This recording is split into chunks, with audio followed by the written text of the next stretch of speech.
Papa, verse sur nous. Yeshua est une eau pure.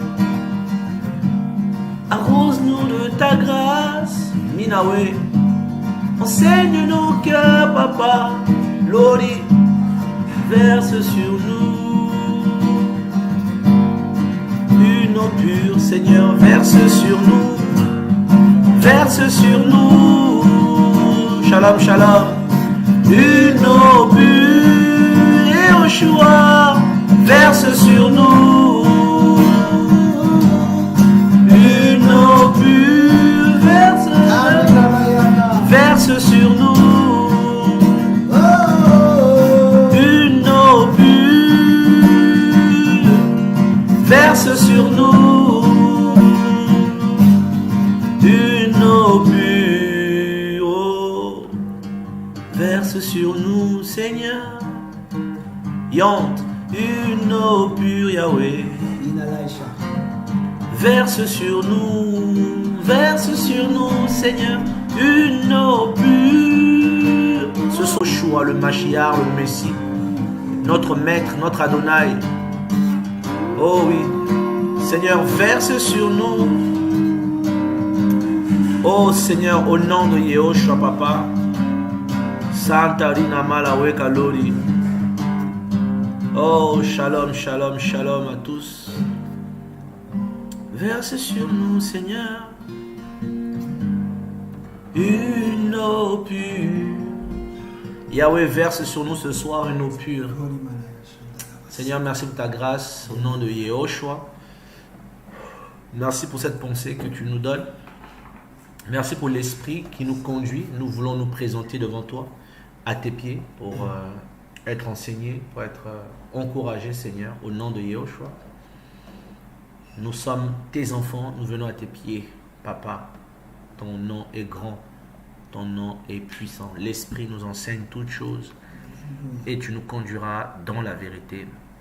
Ce soir, nous voulons que tu parles aux guerriers, aux guerrières de Yehoshua, aux amoureux et aux amoureuses de Yehoshua. Ce soir, nous voulons que tu parles à ton peuple, des hommes et des femmes qui ont été choisis pour leur temps, pour ce temps, au nom de Yehoshua, afin de manifester tes œuvres. Et nous voulons, Seigneur, en parallèle, parler à tous tes enfants. Que chacun de nous comprenne le temps dans lequel nous sommes. Que chacun saisisse l'œuvre de la croix au nom de Yehoshua Mashiach. Shalom, bien-aimés, shalom, shalom, shalom à vous. Nous sommes le 30 avril 2022, il est 21h09 heure locale à Pointe-Noire au Congo. Certainement, non, il est 20h plutôt, excusez-moi, il est 20h09 à Pointe-Noire au Congo, il est 21h09 en France, heure française. Voilà, je pense que les frères et sœurs, vous pouvez vous présenter, hein, vous pouvez dire bonsoir et dire un peu d'où vous venez, les nations où le Seigneur vous a établi. Au nom de Yeshua, nous disons bonjour à nos bien-aimés du Gabon, un de mes pays. Que le Seigneur soit béni pour les Gabonais, un peuple qui m'encourage énormément dans ma foi. Que le Seigneur bénisse également la Guadeloupe. Que Elohim bénisse. Kemberet, Pamoli, mettez foi aussi sur Mashiach, Yehoshua. Au nom de Yeshua. Voilà. Et soyez fortifiés en Guadeloupe là-bas. J'ai appris les inondations qu'il y a eu là-bas. Que le Seigneur vous fortifie. Et voilà, j'espère que ça se passe bien. J'ai une grande partie de ma famille aussi en Guadeloupe, là-bas aux Abîmes. J'espère qu'ils vont bien. Seigneur, merci pour ta grâce. Voilà. Shalom, shalom à nos bien-aimés frères de la France. Que Yahweh soit béni. Il est 15h09 en Guadeloupe. Amen. Voilà. Que le Seigneur soit vraiment béni ce soir au nom de Yeshua. Shalom, shalom au peuple guadeloupéen. Je vois qu'il y a quelques frères et sœurs quand même qui sont connectés ce soir du côté de la Guadeloupe. Ah, des Pyrénées aussi. Gloire au Seigneur pour nos amis des Pyrénées. Alléluia. Guadeloupe. Oh, la Martinique. Amen, amen, amen, amen, amen. Gloire au Seigneur pour la Martinique. Yahweh soit béni, que Yahweh soit béni au nom de Yahushua. Voilà, n'hésitez pas à écrire, je sais que beaucoup peuvent écouter, qui n'écrivent pas forcément. Ce serait bien aussi d'encourager les frères et sœurs, de nous encourager mutuellement au nom de Yahushua, le Mashiach, le Messie, notre Elohim. Oh oui Seigneur, merci, merci beaucoup Papa, merci pour ta présence, merci pour le royaume. Yahweh, Shehu Manawe. Merci pour l'autorité de la parole, merci pour l'onction de la parole, merci pour l'œuvre de l'esprit. Oh Adonai, Shadabo Samalaka, merci beaucoup Papa. Shalom de l'Occitanie, Amen, que le Seigneur soit béni. Shalom de Créteil, Alléluia. Yahushua, merci pour ton peuple Seigneur, dans les nations, dans les villes, les nations. Alléluia, Shalom du 94, Alléluia. Gloire à toi Seigneur, gloire à tout. Gloire à toi Seigneur, gloire à toi. Oh oui, au nom de Yeshua. Oh Malaka Yabashaka Rabasheka. Seigneur, merci pour ta présence. Oh, bonsoir depuis Limoges, Ingrid, notre sœur, au nom de Yeshua. Shalom depuis le Maroc. Béni, béni, Ben Elohim, je crois. Alléluia. Alléluia, alléluia. Gloire au Seigneur, au nom de Yeshua. Seigneur, merci de l'Essonne, du Gabon, Amen. Korile Manawata Bozle Jinamai. Oh, Elohim bénizot depuis la Martinique. Yahushua Ibon, qui a gardé nous, et qui a banni nous grâce à lui, pour que nous ayons traversé ce chemin-là, qui mène nous jusqu'à Jérusalem céleste. Seigneur, merci, merci, merci. Merci, merci, Seigneur. Parce que vous faites nous grâce. Merci, Seigneur. Où c'est l'Elohim Nouni? Kamana Bolo Santa Bori Bilori. Elohim Onu. Gloria Mashakara Bakara. Glory Soda Breta Mashakara.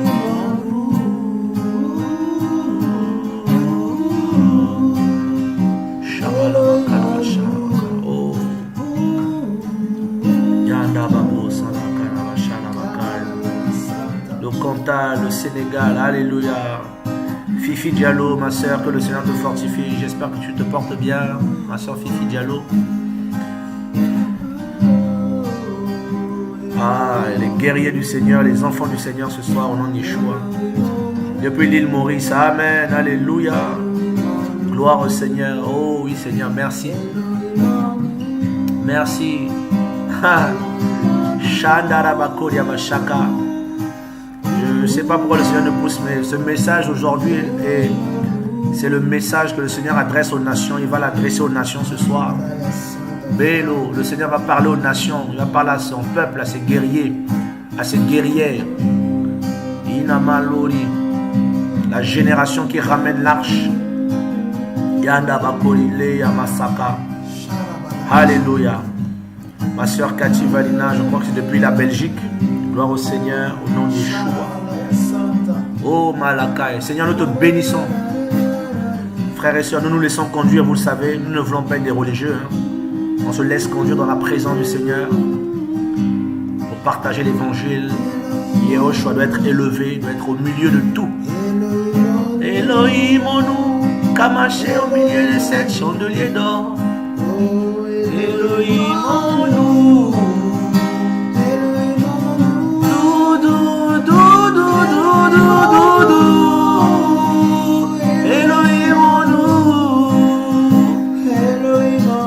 Papa au moins, Elohim en nous. Papa Elohim en nous. Oh, ta présence, Komaleka. Gloire à toi, elle des armées célestes, Yahweh Tsebaoth. Gloire à toi, Seigneur. Gloire à toi, ton règne magnifique, Yahweh Elohim. Chez Léomanda. Yari Abasheka. Oh, Manama Santa. Oh, cette présence. Oh, Yamana Masaka. Seigneur, merci pour ta présence. Oh oui, tu vas parler au cœur, tu vas parler aux nations, Seigneur, Père. Elohim en nous. Elohim en nous. Elohim en nous. La sagesse, l'esprit de sagesse, l'esprit de révélation, l'esprit de discernement. Oh, Manda. Seigneur, tu vas accorder cela à ton peuple. L'esprit de discernement afin que le peuple discerne les temps.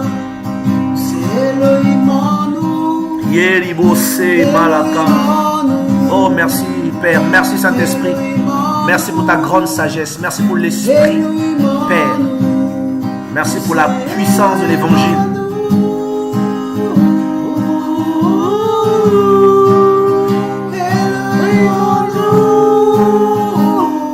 Oh, c'est l'équipement du Seigneur, l'équipement du Seigneur. Shamana Koria. L'heure de l'équipement dont l'Esprit arrive, l'heure de l'équipement. Toutes ces personnes que Yahweh a mis de côté dans les coulisses, dans la solitude, il les travaillait. Oh Ramashnama Shaka. Seigneur, tu vas réveiller ton peuple, des hommes et des femmes que tu avais mis de côté dans les coulisses. L'heure de la présence du Seigneur est arrivée. L'heure de la confirmation de l'appel et de la mission qu'il t'a confiée est arrivée. Breo Samaeon. Oh, Minamana.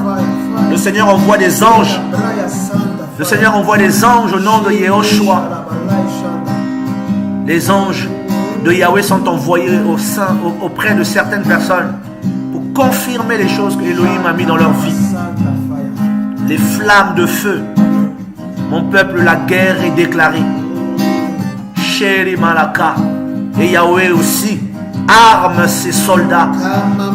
Melo là. Femme d'esprit et de prière.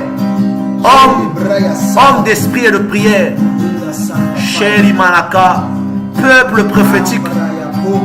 Hommes et femmes consacrés à Yahweh. Ta jeunesse sera utilisée par le Seigneur. Ta jeunesse sera utilisée par le Seigneur. Shagadji Leo Malaka. Oh Manda, ta présence, Seigneur Père. Ta présence. Oh Manda, oh Santa Bosa. Le Seigneur veut confirmer les choses aujourd'hui. Il veut toucher nos vies. Oh Malaka. Seigneur, tu nous as longtemps parlé de certaines choses. Nous voulons vivre ces choses, Seigneur. Ta présence dans nos vies.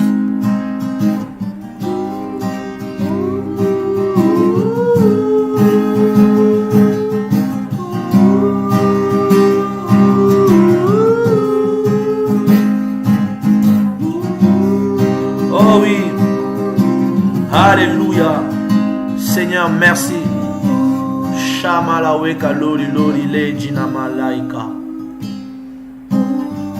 La présence du Seigneur. Oh, je ne sais pas si vous sentez cette présence, frères et sœurs. Cette présence qui est là, elle est belle. Tu sens que l'Esprit du Seigneur est là. Oh, j'aime cette présence-là. Kemanao, nous nous prosternons dans l'esprit devant toi, grand roi, et nous nous présentons devant toi. Accepte-nous, Seigneur. Accepte-nous, grand roi, divin Père. Accepte-nous, nous voici, à genoux dans l'esprit devant le trône de ta majesté. Enseigne-nous, Santa Malé. Oh, le feu du réveil. Oh, le feu du réveil. Oh, le vent du réveil. Souffle sur nous, papa. La la la la la la la.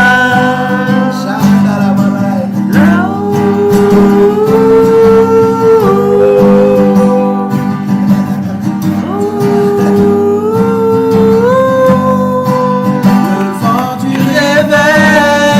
Oh,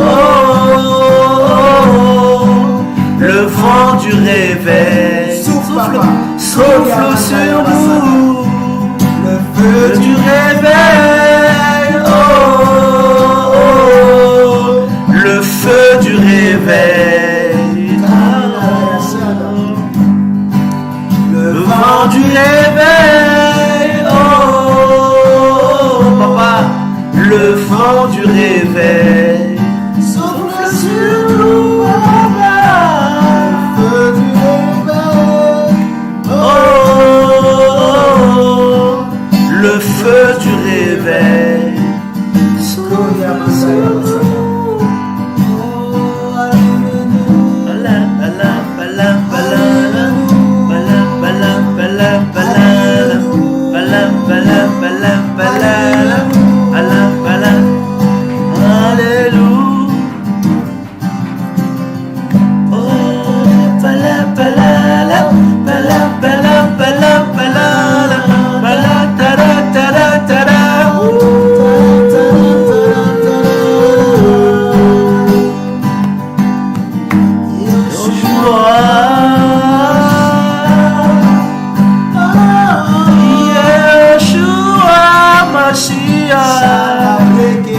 Que ton vent souffle sur nous, que le réveil embrase nos cœurs. Oh, le feu du réveil.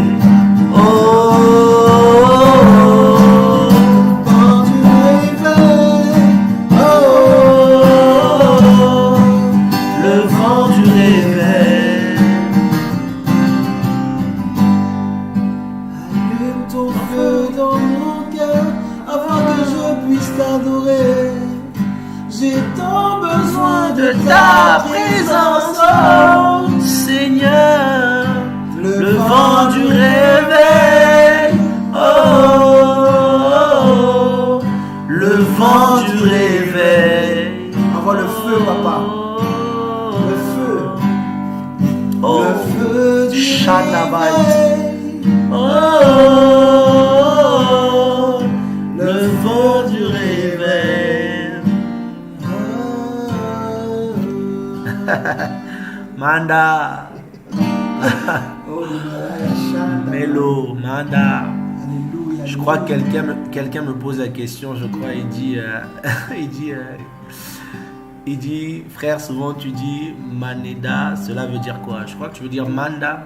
En fait, des fois, je parle en français dans mon esprit et ça sort en langue. Alors que moi, dans ma tête, je parle en français et ça sort en langue. Et chaque fois que je dis ce mot Manda, je sais ce que ça veut dire en langue parce que j'ai la traduction de ce mot.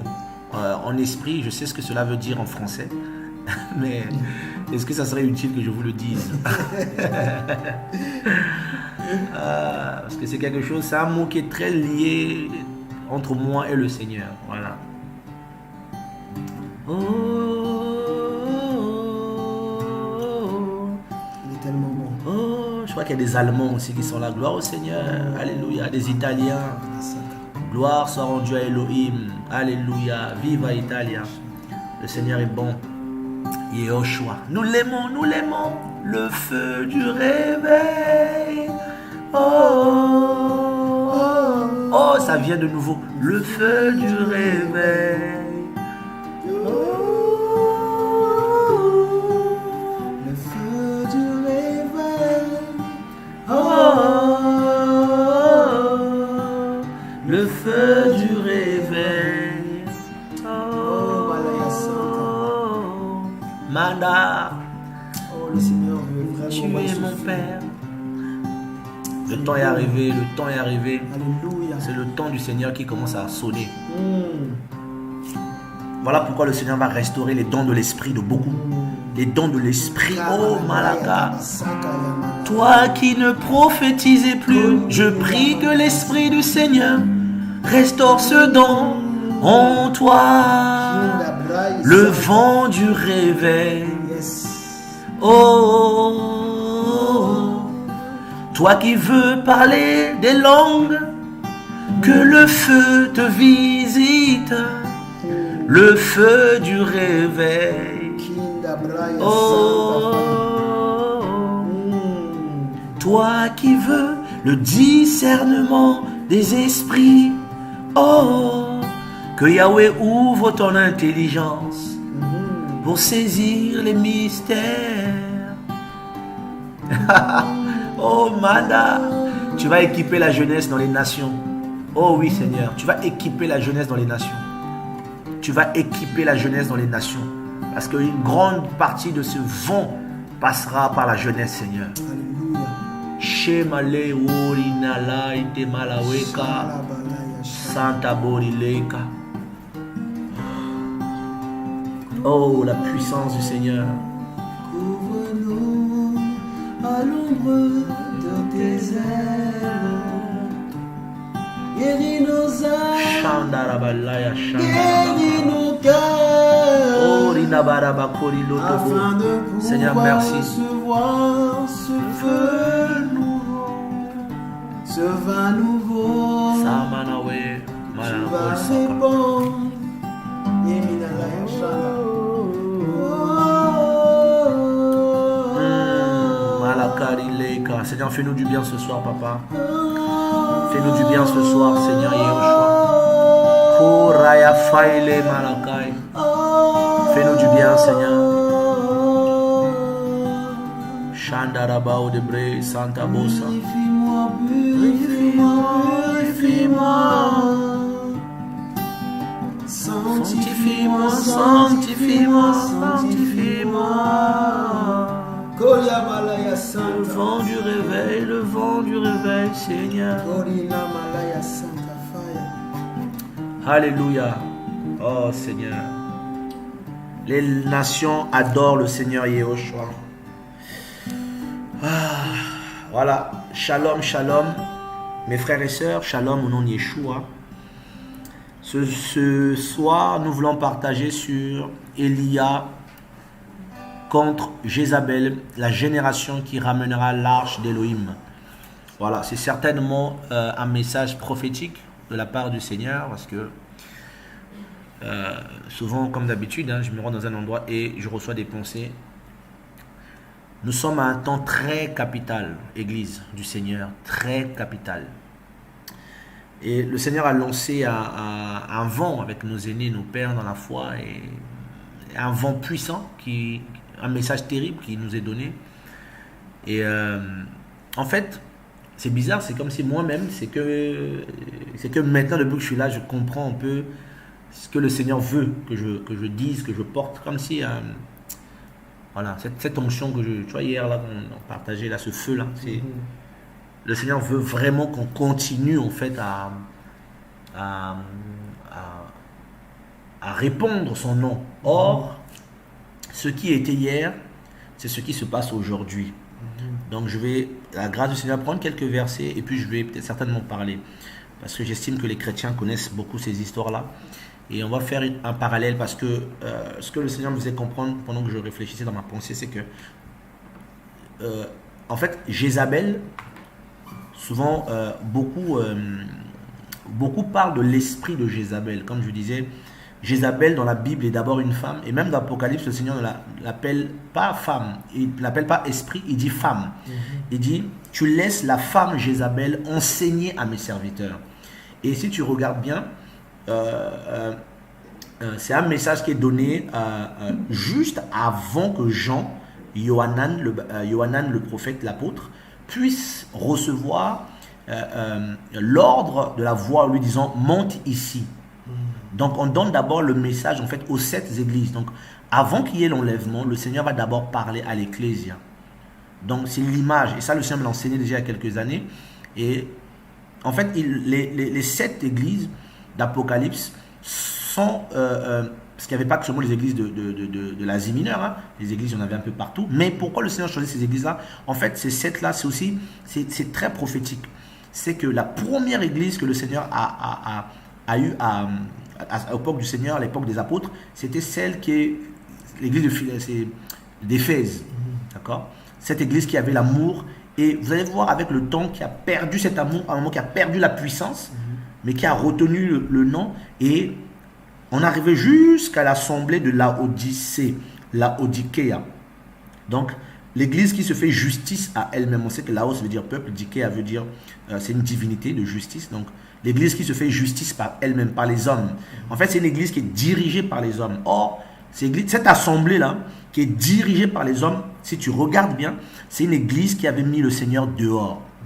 Parce que tu verras que dans 3:20 là-bas, Apocalypse, le Seigneur se tient à la porte et il frappe. Or, normalement, cette phrase-là du Seigneur n'est pas normale. Parce que le Seigneur ne peut pas se tenir à la porte. Voilà pourquoi beaucoup de prédicateurs, beaucoup de chrétiens, voyant cette phrase, ne la comprenant pas prophétiquement, ont attribué ça aux païens. Quand les évangélistes vont dire, voici le Seigneur se tient à ta porte et il frappe. Si tu lui ouvres ton cœur, il mangera avec toi. Or, ce qui est normal, ce qui n'est pas normal, c'est que le Seigneur ne peut pas se retrouver hors de son assemblée. Or, le premier message qu'il a donné à Yohanan, quand l'ange lui a apparu, on lui a bien dit, je suis celui qui marche au milieu de 7 chandeliers d'or et celui qui tient les 7 étoiles. Donc, on voit encore là une globalité, de façon prophétique, une entièreté de l'assemblée, de l'ecclésia, des enfants du Seigneur. Il les tient à la main. Or, les chandeliers dans la Bible, c'est l'image de la lampe. Les Juifs appelaient ça la menorah. Donc, cette histoire nous montre simplement que le Seigneur est celui qui marche au milieu de son assemblée. Donc, les 7 chandeliers d'or. La preuve en est, merci Saint-Esprit de me le rappeler, c'est qu'il y a 7 églises. Il y a 7 églises d'Apocalypse. Donc, l'assemblée doit comprendre que ces messages-là, vous ne pouvez pas dire, oui, c'était les églises à l'époque. Non, il marche au milieu de 7 chandeliers d'or. Il n'est pas écrit, il marcha. Donc, jusqu'aujourd'hui, le Seigneur marche toujours au milieu de son assemblée. Est-ce que tu comprends ce que je veux dire, mon frère? Donc, cette assemblée-là, elle a bien commencé à Éphèse. Donc, Éphèse, elle commence bien dans l'amour. Elle va finir par abandonner le premier amour.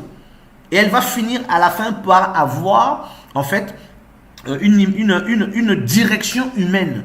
Et c'est ce que nous vivons. Je ne parle pas d'ici des ministères ou des petits groupes des églises que les gens dirigent. Non, je parle de ce que nous pouvons voir visiblement. Or, l'assemblée du Seigneur doit être restaurée. Chrétiens, ouvrons les yeux aujourd'hui, ouvrons nos oreilles grâce au Seigneur Yahushua, parce que je sens que l'Esprit va vraiment parler à nos cœurs. Les chrétiens doivent comprendre la responsabilité et la volonté du Seigneur et le rôle que l'Église doit jouer en ce temps de la fin. Le Seigneur a dit qu'il viendra chercher une assemblée, une ecclésia, sans tache ni ride, ni rien de semblable. Donc, si l'Église, l'assemblée doit être sans tache ni ride, c'est qu'elle doit subir une liposuction. Sans tache ni ride. Donc, si elle n'a pas de ride, c'est qu'elle doit garder sa jeunesse. Donc, je comprends prophétiquement par là que l'Église doit subir une restauration profonde. Le Seigneur va restaurer son assemblée. Donc, il dit son assemblée, dit des hommes et des femmes que le Seigneur s'est acquis au prix de son sang. Pas forcément les églises bâtiments. Mais à cause des bâtiments qui ont été mis en place, c'est devenu comme des fermes à cochons, des fermes à poulets. Donc, tout chrétien qui rentre dedans se retrouve déformé. C'est ça. Tu vois un peu? Les églises, malheureusement, de ce qu'elles sont devenues depuis le 1er siècle, le 2e et le 3e siècle particulièrement, parce que c'est là que les pères de l'église ont commencé à fourvoyer l'assemblée. Ils ont mis en place des cathédrales et les églises évangéliques, les églises baptistes, les pentecôtistes, la plupart des mouvements qui ont suivi ont plus bâti l'église sur les bâtiments. Les ministères sont très construits au niveau des bâtiments, au niveau des immeubles, au niveau d'avoir un bâtiment, avoir un endroit et investir dans cet endroit-là. Je ne dis pas que c'est mauvais, mais souvent ça a un effet pervers. D'accord? Les chrétiens ne sont plus des gens qui peuvent être à la nature avec le Seigneur. Libre. Ils sont plus libres. Automatiquement, leur culte devient devant un temple. On nous ramène dans le système de Moshe et avant Moshe, le système des temples qui était déjà en vigueur depuis les nations païennes. Frère, pendant tout à l'heure, l'esprit, la pensée me venait parce que tu entends la pensée dans ton esprit. En fait, c'est cette guerre-là maintenant qu'il faut que les chrétiens, il faut remettre l'arche à sa place. L'arche n'a pas de bâtiment, n'a pas de temple. La place de l'arche s'appelle le cœur. Alléluia. Tu vois? Et on a déplacé l'arche. Et en déplaçant l'arche, en fait, on a caché ce qu'il y a dans le nom de Yahushua, le salut, là. On a déplacé ça. Et le peuple est mort. Et dès qu'on a déplacé l'arche, Baal a été élevé. D'autres divinités ont été élevées. Or, de façon physique, l'Église aujourd'hui est confrontée maintenant à ce que Élie a été confronté. Voilà pourquoi le Seigneur nous parle de Élia contre Jézabel. Élia, c'est qui? Élia, c'est celui qui a reçu, en fait, le message de ramener les cœurs vers Elohim. Tu vois un peu? Mais il ne te ramènera pas dans un bâtiment. Il ne te ramènera pas dans un temple. Il t'emmène sur la montagne. Ça s'est passé au Carmel. C'est sur la montagne de Carmel qu'il faut prouver au peuple de Yahushua, de Yahweh, que c'est Yahushua qui est Elohim. Or, qui est Jézabel? La femme Jézabel ici, c'est l'image de la femme qui est assise sur les eaux, qui est assise sur les peuples, dont Apocalypse 17:15 parle. Elle est assise sur les peuples, pourquoi? Il est écrit d'elle qu'elle était même ivre du sang des saints. Les chrétiens doivent comprendre ce mystère de cette femme ivre du sang des saints. En fait, cette femme-là est un système tellement puissant, tellement satanique et tellement embelli que si tu n'es pas dans l'esprit, tu vas être séduit. Et Jean fut emmené dans une haute montagne et dès qu'il a vu la femme, il était séduit. La Bible dit qu'il était étonné. Le mot étonné là en grec veut dire émerveillé. Et l'ange lui dit, pourquoi t'émerveilles-tu? En gros, pourquoi tu es séduit? Je vais te révéler le mystère de la femme et du nom qui a sur son front, Babylone la grande, la mère de toutes les abominations. Donc elle est mère. Voilà, c'est là où on veut vraiment revenir grâce au Seigneur. Elle est mère. Donc vous avez dans l'église des enfants qui sont à Jézabel et des enfants qui sont pour le message prophétique. Les enfants du Seigneur. Donc ces deux se font la guerre. La génération d'Élia fait la guerre à la génération de Jézabel. Et c'est ça le problème aujourd'hui. Et il y a beaucoup de... Seigneur, merci pour l'esprit. On va aller... on va prendre l'histoire d'Élie. Vous allez voir la similitude, je suppose, avec cette histoire. Seigneur, merci. Alors, on va essayer de mettre les écrits. Alors, message. Voilà, c'est ça. Interagir. Alors, on va aller dans le livre de 1 roi, le chapitre 17. Beaucoup de chrétiens connaissent cette histoire, mais ben tiens, qu'est-ce qui se passe? Tu commences à bugger. Tu veux pas qu'on puisse prêcher l'évangile du Seigneur aujourd'hui? Oh là là là là. Seigneur, merci pour ta grâce. Frères et sœurs, ça ne veut pas s'ouvrir.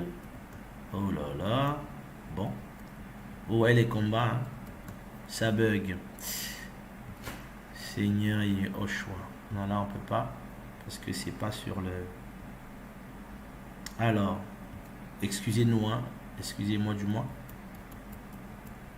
Ah, bah, dis donc. Bon, c'est pas grave. Donc, en attendant que Eddie puisse mettre la main dessus, je vais prêcher en prenant un autre moyen, un autre support. Alors, on y va. Ouais, ça bug chez lui aussi, je suppose. Alors, nous sommes dans le livre de 1 roi. 1 roi, il est où? 1 roi 17. Voilà. 1 roi 17, à partir du verset 1er. Voilà.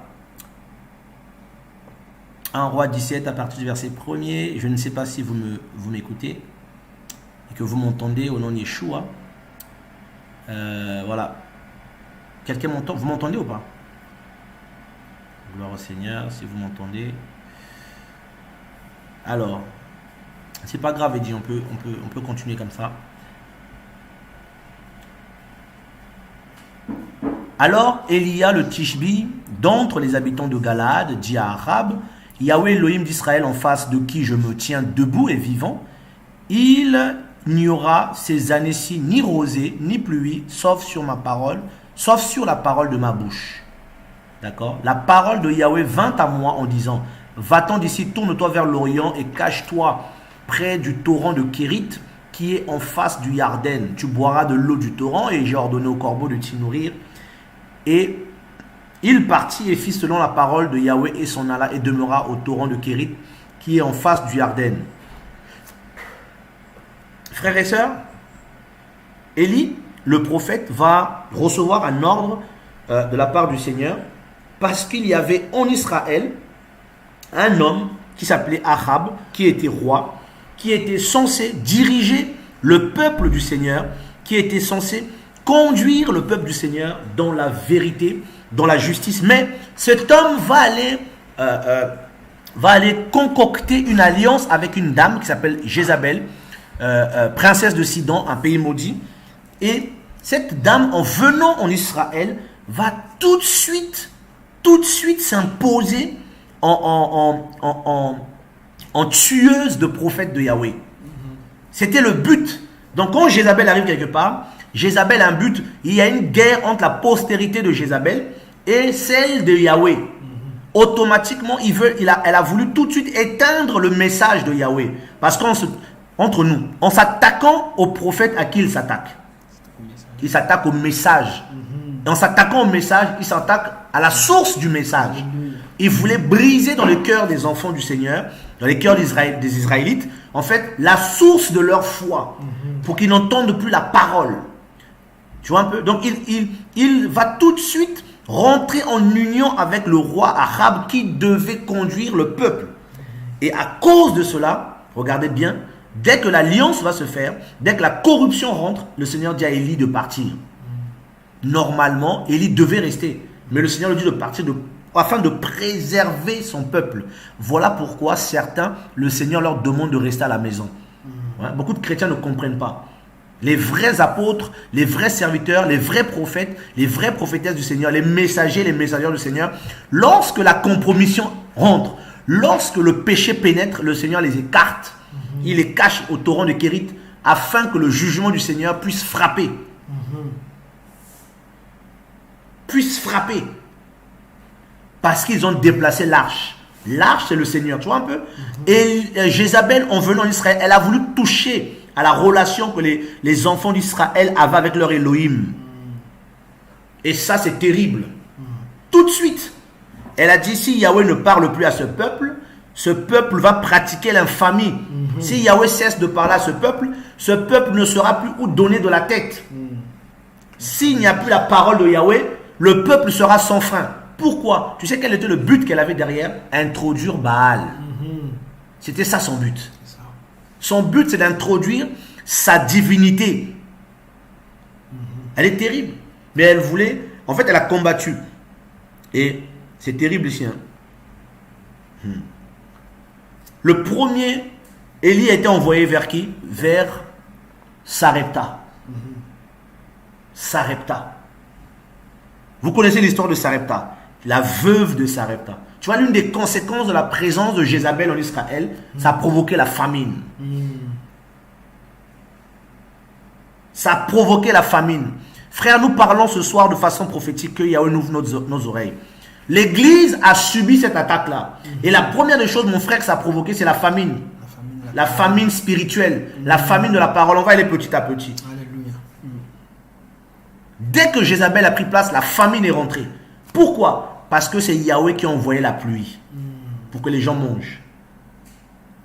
Sans Elohim, le peuple d'Israël était automatiquement affamé. Elle le savait. Jézabel combat. Et le Seigneur dit, je bloque la pluie. Pourquoi? Parce que le roi est tombé. Le roi était tombé, la pluie a été fermée. Elohim envoyait la pluie. Or, la pluie, c'est l'image même de la parole. Vu que vous voulez briser la parole de Yahweh dans la bouche des prophètes. Vous arrêtez la pluie, frère. C'est pas pour rien que le Seigneur a arrêté la pluie. C'est très prophétique. Alors, la parole, le verset 8, la parole de Yahweh vint à lui en disant, lève-toi, va à Sarepta, qui appartient à Sidon. D'où venait Jézabel? Repars chez elle là-bas et demeure là. Voici, j'ai ordonné une femme veuve de t'y nourrir. Il se leva et s'en alla à Sarepta. Il arriva à l'entrée de la ville et voici que là était une femme veuve qui ramassait du bois. On l'appelait et lui dit, apporte-moi s'il te plaît un peu d'eau dans un vase et que je boive. Il n'y a plus d'eau, Élie. Il pleut plus. Elle alla en chercher. Il appela de nouveau et dit, apporte-moi s'il te plaît un morceau de pain. Il n'y a plus d'eau, Élie. Comment veux-tu qu'il y ait du pain? De ta main. Mais elle dit, ton Elohim est vivant, je n'ai rien de cuit, je n'ai qu'une poignée de farine dans un pot et un peu d'huile dans une cruche, et voici j'amasse 2 morceaux de bois, puis je rentrerai, je la prêterai pour moi et pour mon fils, nous le mangerons, puis nous mourrons. Élia lui dit, n'aie pas peur, va, fais comme tu l'as dit, seulement fais-moi d'abord avec cela un petit gâteau. Le verset 16, la farine du pot ne finit pas, et l'huile de la cruche ne diminua pas, selon la parole que Yahweh avait déclarée par la main d'Élie. Tu vois un peu? Là où il y avait Sidonie, la Sidonienne venait, c'est là où le Seigneur a envoyé, dans la base, la source. Il fallait remplir d'abord la farine, parce qu'il n'y avait plus de farine, il n'y avait plus d'eau. Élie a envoyé chez une veuve. Or, la veuve ici, c'est l'image de plusieurs chrétiens qui n'ont plus d'huile, qui n'ont plus de farine. La farine, c'est la parole. Ils n'ont plus de farine, donc ils ne peuvent plus manger du pain. Ils deviennent maigres, amaigris. Parce qu'on a brisé la parole de Yahweh. Aujourd'hui, les prophéties, tu imagines un peu ce que c'est devenu? C'est la chair totale. C'est des prophéties qui n'ont ni tête ni queue. Des prophéties orgueilleuses. Des prophéties qui élèvent les humains, qui élèvent les hommes et qui n'ont même pas rapport avec le Mashiach ni élever le Seigneur Yehoshua. Ce sont des prophéties complètement bidons. Et moi, ça m'énerve ce genre de prophéties. Et de voir des chrétiens dire Amen, Amen, prêche papa, avance daddy, avance, come on prophète. Des gens orgueilleux qui ont une montgolfière à la place de la tête. Des gens qui ont carrément une planète à la place de la tête, qui ne connaissent pas Elohim. Comment toi, tu es soi-disant prophète, donc quelqu'un qui se tient devant Yah, tu te glorifies devant le glorieux, qui a dit lui-même que je ne donnerai jamais ma gloire à quelqu'un. Un homme a été élevé. On lui a dit voix d'un Elohim et non d'un homme. Il a été tué par un ange. Il a été rangé de verre. Et vous, soi-disant prophète d'Elohim, vous vous tenez devant Elohim et tenir de tels propos insensés, de tels propos orgueilleux. Mes amis, vous n'êtes pas des prophètes du Seigneur. Sinon, là, vous n'aurez jamais parlé comme ça. Vous serez morts. Combien de chrétiens aujourd'hui sont devenus, à cause de la religion, frère, à cause de la femme Jézabel, à cause du mensonge, à cause du péché, ils sont devenus pauvres, aveugles et nus.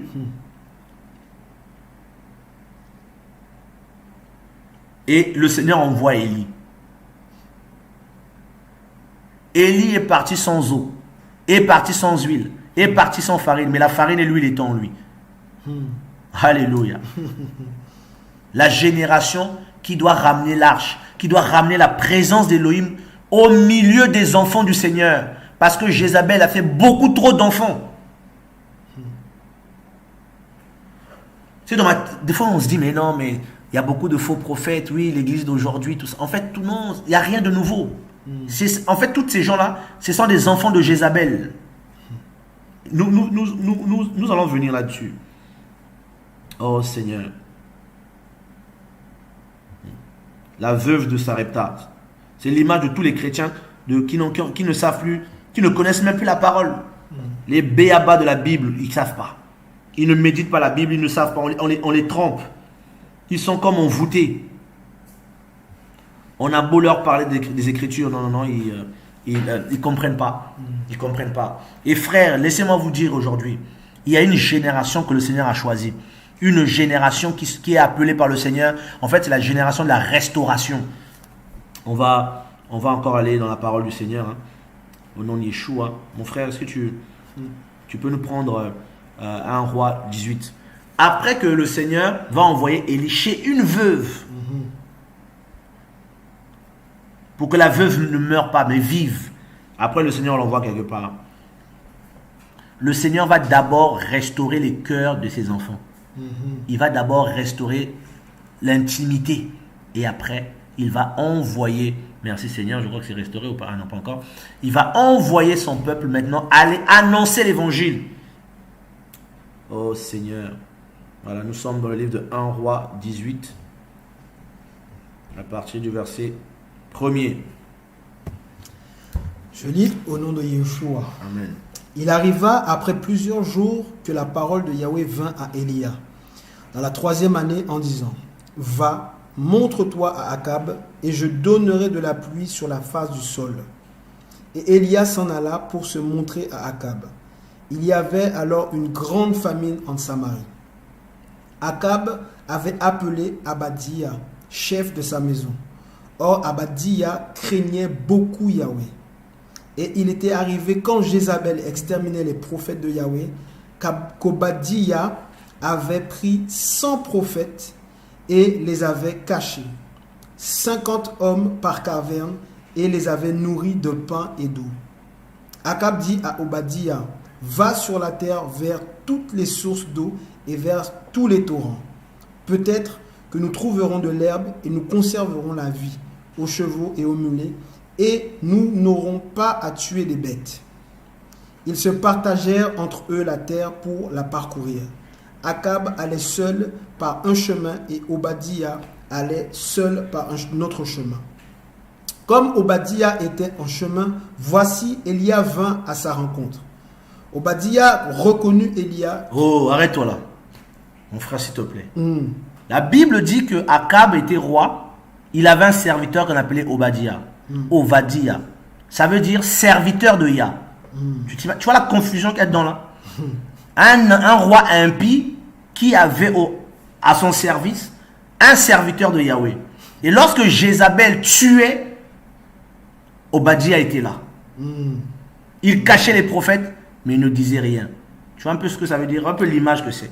C'est l'image de beaucoup de chrétiens, beaucoup de serviteurs de Yahweh. Ils savent des choses qui ne sont pas bonnes, mais ils sont toujours là. Ils savent que tel frère, tel homme, telle soeur fait des choses qui ne conviennent pas à l'évangile, mais ils sont toujours là. Non, mais tu sais, par rapport, mais non, moi, ça fait longtemps qu'on est ensemble, je le connais depuis la maternelle, c'était un ami d'enfance, on a commencé à prier ensemble, tout ça, on jeûnait ensemble, c'est un frère que je connais. Voilà, comment on appelle ça, le sentimentalisme qui tue les onctions de beaucoup. Elohim ne veut pas des gens qui sont dans les sentiments, il veut des gens qui ont une bouche aiguisée, des gens qui ont un cœur préparé à le servir, des gens qui, tu vois, Obadja, il cache, oui, mais j'ai caché, mais il n'a pas tranché. J'ai nourri de 50 pains, mais oui, Obadja, mais Jézabel est un danger, il tue les prophètes de Yahweh. Et il y a toujours des Obadja qui restent là. Tu as beau leur dire la vérité, non, mais je le connais, tu sais, c'est un pasteur que j'étais avec lui depuis des années, tout ça, mais ça va pas. Jézabel est avec lui, il massacre la parole, tout ça, mais non, tu sais. Hein? Et Obadja reconnaît Élie. Obadja, serviteur de Yahweh, reconnaît Élie. Ça veut dire qu'il y a des gens, malgré qu'ils sont dans des choses bizarres, quand le message arrive, ils reconnaissent. Quand ils voient le messager, ils disent non, ça c'est le message. Frère, j'ai été comme ça à une époque de ma vie il y a quelques années. Comme Obadja, au milieu des Akabites, des Jézabéliques, des impies, frère. Des impies. Mais on est toujours là. Mais le jour où, frère, tu rencontres Élie, le messager, le message du temps, la puissance de l'évangile, tu dis non, ça, c'est le message. Ça, c'est l'évangile. Parce que non, il n'y a qu'un Obadja qui peut reconnaître Élie, frère. C'est pas non. C'est que les serviteurs de Yah. Oui.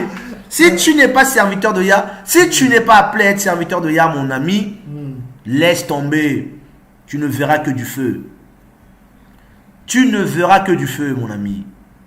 Serviteur de Yah. Mon frère, tu peux continuer, s'il te plaît. Obadja reconnut Élia. Il tomba sur son visage et lui dit, « N'es-tu pas mon seigneur Élia ?» Il lui dit, « C'est moi. Va et dis à ton seigneur, voici Élia. » Et Obadja dit, « Quel péché ai-je commis pour que tu livres ton serviteur entre les mains d'Akab pour me faire mourir? Yahweh ton Elohim est vivant. Il n'y a ni nation ni royaume où mon Seigneur n'est envoyé pour te chercher. » Et quand on répondait que tu n'y étais pas, il faisait jurer au roi et au peuple que l'on ne t'avait pas trouvé. Et maintenant tu dis, va, dis à ton Seigneur, voici Élia. Et il arrivera que quand je t'aurai quitté, l'esprit de Yahweh te transportera, je ne sais où et j'irai informer Akab, qui ne te trouvera pas et qui me tuera. Or, ton serviteur craint Yahweh dès sa jeunesse. Tu vois ça? Ton serviteur craint Yahweh dès sa jeunesse. Depuis qu'il est petit, il craint le Seigneur, mais il est mal tombé. C'est l'image de beaucoup de chrétiens, frère. Voilà pourquoi le Seigneur veut maintenant envoyer Élie, aller chercher Obadja. Pour relever Obadja. Parce qu'il craint Yahweh dès le début, mais il continue à servir dans un système. Il est mélangé à Jézabel. Il est mélangé à la génération de Jézabel. Mais il faut que Élie aille lui parler. Mais Élie, tu es où? Tu as reçu des messages clairs. Tu as reçu la parole. Tu as reçu l'éclairage. Tu as reçu la puissance du message du temps de ton époque. La révélation, la restauration du nom du Mashiach. Tu es où? Où es-tu, Élie? Obadja a besoin. Obadja, depuis qu'il est petit, sert Yahweh. C'est terrible. C'est terrible. Regardez ce que Obadja dit à Élie ici. N'a-t-on pas raconté à mon Seigneur ce que j'ai fait quand Jézabel tuait les prophètes de Yahweh? J'ai caché 100 hommes, verset 13. Parmi les prophètes de Yahweh, 50 hommes dans une caverne, 50 hommes dans une autre. Et je les ai nourris de pain et d'eau. Et maintenant tu dis, va, dis à ton Seigneur, voici Élia, il me tuera. Obadja est devenu un trouillard, un pleutre. serviteurs du Seigneur, mais pleutres. Pourquoi? Parce qu'ils ne connaissaient pas Yahweh. Ils ne se tenaient pas devant Yahweh comme Élia. Regardez ce qu'il va. Oh là là, c'est terrible. Élia va lui dire une chose. Élia lui dit, verset 15. Yahweh Tsevaot, en face de qui je me tiens debout et vivant. Oui, aujourd'hui je me montrerai à lui. Obadiah étant allé à la rencontre d'Akab, l'informa de la chose. Akab alla au devant d'Élia. Et qu'est-ce qui va se passer? La confrontation. Là, on raconte d'abord l'histoire avant de rentrer pleinement. Regardez ce que la Bible dit. Verset 17. Et il arriva que quand Akab vit Élia, Akab lui dit, est-ce toi qui troubles Israël?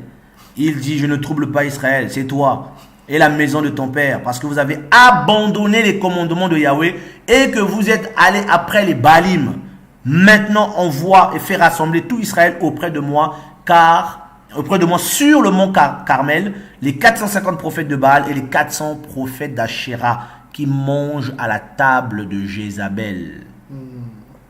Jézabel avait au moins 850 personnes qui mangeaient à sa table. 850. C'est terrible ça. 850 prophètes. Elle avait 850 prophètes. Donc, tu vois, Jézabel, c'est l'image de cette religion-là. 850 prophètes. Aujourd'hui, on te parle de église de réveil. Excusez-moi, dans la plupart des fois, il n'y a plus trop de réveil. Hein. C'est l'argent. Hein. C'est Baal qui règne. Il n'y a plus l'argent, il n'y a plus le message. Tu parles avec des gens qui disent, frère, on a tourné à gauche, à droite, frère, il n'y a plus le message dans les églises. C'est devenu sec. Des histoires, même les faux pasteurs avant qu'ils racontaient des histoires, même eux sont fatigués de raconter des histoires. Quand vous rentrez tout de suite, donnez l'argent, allez rentrer chez vous. Même eux sont fatigués de jouer le rôle de faux. Ils vont droit au but. Ils sont épuisés. Ils sont épuisés. Les 450 faux prophètes. Frère, lisons d'abord cette histoire et après, nous verrons grâce au Seigneur de façon prophétique comment le Seigneur nous conduira ici. Ainsi, Akab envoya des messagers vers tous les fils d'Israël et il rassembla les prophètes sur le mont Carmel. Alors Élia s'appuya, verset 21, s'approcha du moins de tout le peuple et dit, jusqu'à quand clocherez-vous des deux côtés? D'autres versions, boiterez-vous. Si Yahweh Elohim allait derrière lui, si c'est Baal allait derrière lui, le peuple ne lui répondit pas une parole. Le peuple ne pouvait plus répondre. Parce qu'il n'y avait plus Elohim dans les cœurs. La parole était fermée. Plus d'eau, plus de pluie, plus rien. Plus de parole de Yahweh. Le peuple ne savait plus où donner de la tête. Aujourd'hui, c'est la même chose, frère. Les gens ne connaissent plus le Seigneur. Tu parles à des chrétiens, c'est comme s'ils ne sont pas convertis. Ils ne sont pas convertis. Non, mais moi, tu sais, ce que je pense, c'est pas ce que tu penses. Qu'est-ce que la parole dit? Alors, Élie dit au peuple, je suis resté le seul prophète de Yahweh et les prophètes de Baal sont 450 hommes. Que l'on nous donne 2 jeunes taureaux, qu'ils choisissent pour eux l'un des jeunes taureaux, le coupe en morceaux et le mettent sur du bois, sans y mettre le feu. Je préparerai l'autre jeune taureau et je le mettrai sur du bois, sans y mettre le feu.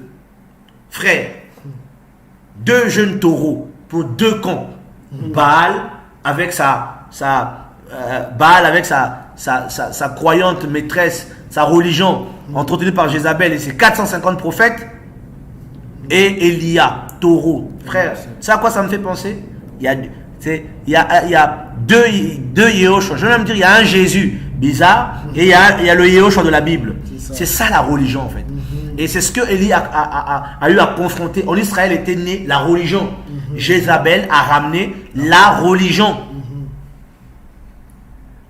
Donc, il y avait des sacrifices. Le peuple ne savait plus dire quand il a dit jusqu'à quand vous allez boiter. Vous allez ici ou vous allez là. Non, ils n'ont rien répondu parce qu'ils étaient plus sûrs de rien. Parce qu'il y avait 2. Et dans l'église aujourd'hui, c'est pareil. Hein. Tu dis aux gens, Yehoshua, non, mais tu sais, non, il est fils. Non, il n'est pas. Oui, non, il n'est pas Elohim. Non, mais non, il est juste le fils. Mais non, c'est juste une créature. D'autres même, non, en fait, c'est Gabriel. Mais non, c'est Michael. Mais frère, confusion. C'est la confusion. C'est la confusion. Ceux qui ont l'éclairage, ceux qui ont la connaissance que le Seigneur a enseigné, la parole, ne veulent plus enseigner. Ils veulent être trop humbles, soi-disant. Non, on veut se cacher. On veut se cacher. Oui, frère, tu peux te cacher, mais ta voix ne la cache pas. Parce que la voix, on en a besoin, frère. La voix qui crie. La voix qui crie dans le désert. On en a besoin. On n'a pas dit le visage, on a dit la voix qui crie dans le désert. Amen. Il faut que les voix se lèvent. Ces jeunes gens, ces jeunes hommes que Yahweh a remplis de connaissances de la parole. Ces jeunes gens qui sont là bouillants. Des fois, ils disent, mais Seigneur, comment on va partager toutes ces choses-là? Ces gens que le Seigneur enseigne dans les coulisses. Ces hommes et ces femmes qui reçoivent des révélations par rapport à la parole. Vous croyez que c'est pourquoi on vous donne ces révélations? Vous croyez que pourquoi le Seigneur nous révèle toutes ces profondeurs de la parole? Pour faire plaisir à nos personnes? Non. Il y a un but derrière. 2 taureaux. C'est comme s'il y avait deux Yehoshua. D'autres te parlent de lui d'une certaine manière, d'autres on ne comprend plus. Pour d'autres, il est ceci, pour d'autres, non, il est juste ceci. Donc, si vous ne parlez pas de lui de façon véritable, c'est que vous ne parlez pas de lui. C'est ça. Si tu ne sais pas que Yehoshua est le Père, le Fils et le Saint-Esprit, donc quel Yehoshua tu as réellement? Il te manque quelque chose. Si quelqu'un dit non, mais il est juste juste le Fils, oh, mais il est juste il a été créé, oh, il est juste un messager. Mais frère, messager seulement, oui. Donc, quel est le Yehoshua qu'il a? Il faut qu'on envoie Élie. Il faut le monter sur le Carmel, sinon il ne va rien recevoir. David m'a compris. Qu'ils choisissent pour eux l'un des jeunes taureaux, le coupe en morceaux. Ah oui, parce que le taureau doit être coupé, frère. Ah oui, il faut le couper en morceaux. Et le mettre sur du bois. Ah oui, il faut le mettre sur du bois, le taureau. Ah oui, il faut qu'il monte sur le bois, le taureau. Sans y mettre le feu, je préparerai l'autre taureau et je le mettrai sur du bois sans y mettre le feu. Ah frère, si tu n'as pas la croix en toi, on le saura. On le saura, tu ne peux pas mentir à ce niveau-là. Tu peux beaucoup parler, mais si la croix n'est pas en toi, les vrais disciples le verront. Il dira, toi, t'es un escroc. Vous invoquerez le nom de vos Elohim, et moi j'invoquerai le nom de Yahweh, Yehoshua. L'Elohim qui répondra par le feu, c'est lui qui est Elohim. Tout le peuple répondit et dit, ce discours est bon. Élie a dit au prophète de Baal, choisissez un jeune taureau et préparez-le les premiers, car vous êtes plus grands, en plus grand nombre, et invoquez le nom de vos Elohim, mais n'y mettez pas le feu. Ah oui, parce qu'il ne faut pas tricher. Oui. Ils prirent un jeune taureau qu'on leur donna et le préparèrent. Puis ils invoquèrent le nom de Baal, depuis le matin jusqu'à midi, en disant, Baal, réponds-nous. Mais Baal se balade. Baal, réponds-nous. Mais il n'y avait ni voix ni réponse. Bah, il se balade. Ils sautaient devant l'autel qu'ils avaient fait. Il y a beaucoup de gens qui sautent, qui transpirent. Oh, nom d'eux, oh, nom d'eux. Et il arriva qu'à midi, Élia se moqua d'eux et dit, criez à grande voix, puisqu'il est Elohim, il doit être en méditation. Ou il est occupé, ou bien il est en voyage, peut-être qu'il dort et qu'il va se réveiller. Criez à grande voix. Il se faisait des incisions avec des couteaux et des lances. Voilà, des gens comme ça. Ils veulent invoquer le Seigneur par des sacrifices. Oh, moi je paye ma dîme. Oh non, moi je suis allé repasser les vêtements du pasteur. Oh non, j'emmène ses enfants à l'école. Tout ça, ils pensent c'est comme ça que le Seigneur va les bénir. C'est terrible ça. C'est terrible. Oh Seigneur. C'est terrible. On va prendre le verset.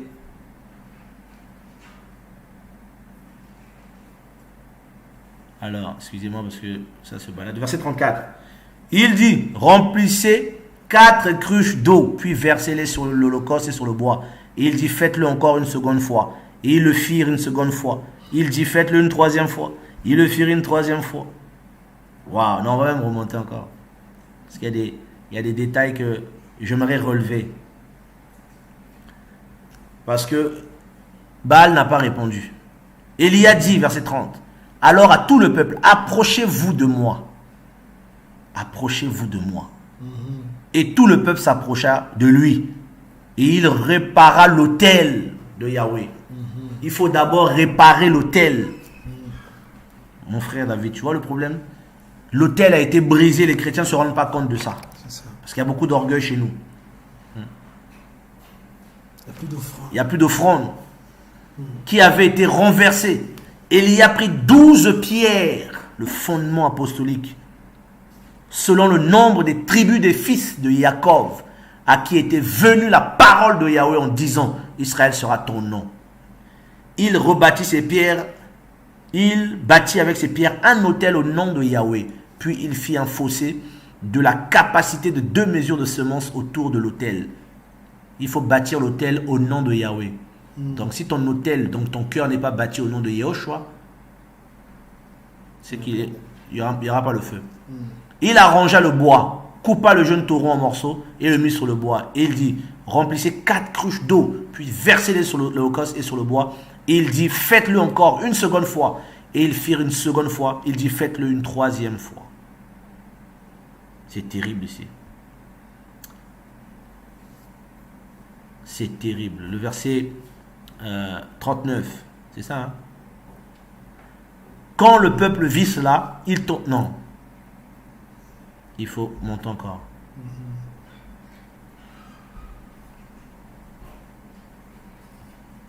Merci Seigneur pour ta grâce. 36. Verset 36. Et il arriva à l'heure où monte l'offrande de grains. À l'heure où monte l'offrande de grains. Qu'il y a le prophète. Ouais, l'offrande. Hein? Ah, l'autel, l'offrande. Le prophète s'approcha et dit, Yahweh Elohim d'Abraham, de Isaac et d'Israël, que l'on sache aujourd'hui que tu es Elohim en Israël, que je suis ton serviteur, que j'ai fait toutes ces choses par ta parole. Réponds-moi, Yahweh, réponds-moi, afin que ce peuple sache que c'est toi, Yahweh, qui est Elohim, et que c'est toi qui ramènes leur cœur. Alors le feu de Yahweh tomba et consuma l'holocauste, le bois, les pierres et la terre, et il absorba toute l'eau qui était dans le fossé. Quand tout le peuple vit cela, ils tombèrent sur leur visage et dirent, c'est Yahweh qui est Elohim, c'est Yahweh qui est Elohim.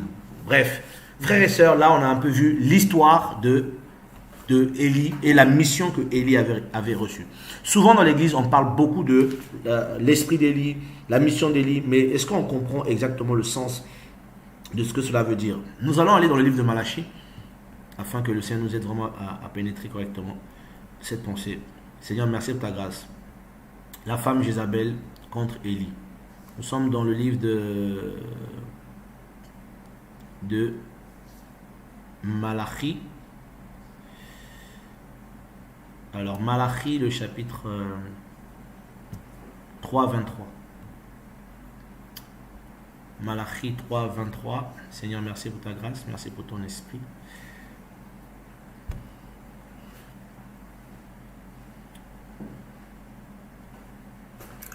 Voilà, à partir du verset même 29.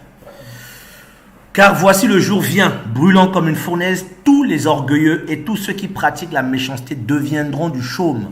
Ce jour qui vient les embrasera, dit Yahweh Tsevaot. Il ne leur laissera ni racine ni rameau. Mais pour vous qui craignez mon nom, se lèvera le soleil de justice. Se lèvera le soleil de justice. Et la guérison sera sous ses ailes. Vous sortirez et vous sauterez comme les veaux d'une étable. Vous foulerez les méchants, car ils deviendront de la cendre sous les plantes de vos pieds. Au jour où je ferai mon œuvre, dit Yahweh Tsevaot, souvenez-vous de la Torah de Moshe, mon serviteur, auquel j'ai prescrit, on aurait pour tout Israël des statuts et des ordonnances. Je descends. Voici, j'enverrai Élia le prophète avant que le jour grand et redoutable de Yahweh vienne. Il ramènera le cœur des pères à leurs fils et le cœur de fils à leurs pères, de peur que je ne vienne et que je ne frappe la terre, la vouant à une entière destruction. Frère, voilà le message que Yahweh a donné à Malachi, l'un des derniers prophètes. Que le jour du Seigneur arrivait, il fallait que Élia soit envoyé de nouveau. Et nous savons que Jean-Baptiste est venu et qu'il a fait en son temps, le temps où le Mashiach était sa première venue, il a préparé un peuple, il a prêché l'évangile pour que les gens se repentent. Frère, Yehoshua est reparti, Yohanan le Baptiste est mort, mais Yehoshua doit revenir. Et c'est là maintenant que rentre en compte le second l'accomplissement, enfin du moins l'une des accomplissements de cette parole. C'est, les gens pensent que Jean-Baptiste était l'Élie, c'est fini. Non, ici, en fait, vous connaissez certains, si vous prenez Luc 1, vous allez lire un peu l'histoire de Jean-Baptiste, la puissance qui l'accompagnait, ramener les cœurs. Et ici, de nouveau, en fait, dans notre génération, les cœurs se sont perdus. Voilà pourquoi on va aller maintenant dans le livre d'Apocalypse. Merci Seigneur. Je crois que c'est dans Apocalypse 3.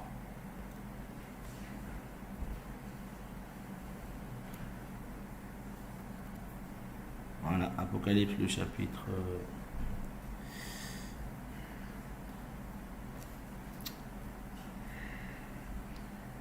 Seigneur, merci. Apocalypse 3, le... On est où? Ah, Jézabel. Ouais. C'est 2. Apocalypse 2, 20. Ouais, 2, 20.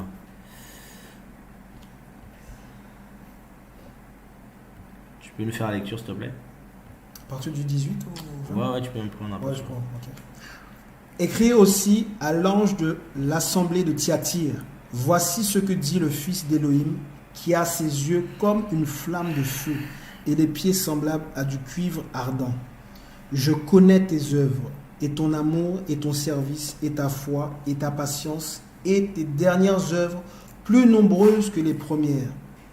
Mais j'ai contre toi quelque peu de choses, parce que tu permets que la femme Jézabel, qui se dit elle-même prophétesse, enseigne et égare mes esclaves pour qu'ils se prostituent et mangent des choses sacrifiées aux idoles. Et je lui ai donné du temps afin qu'elle se repente de sa relation sexuelle illicite, mais elle ne s'est pas repentie. Voici, je la jette sur un lit pour une grande tribulation, ainsi que ceux qui commettent l'adultère avec elle, s'ils ne se repentent pas de leurs œuvres.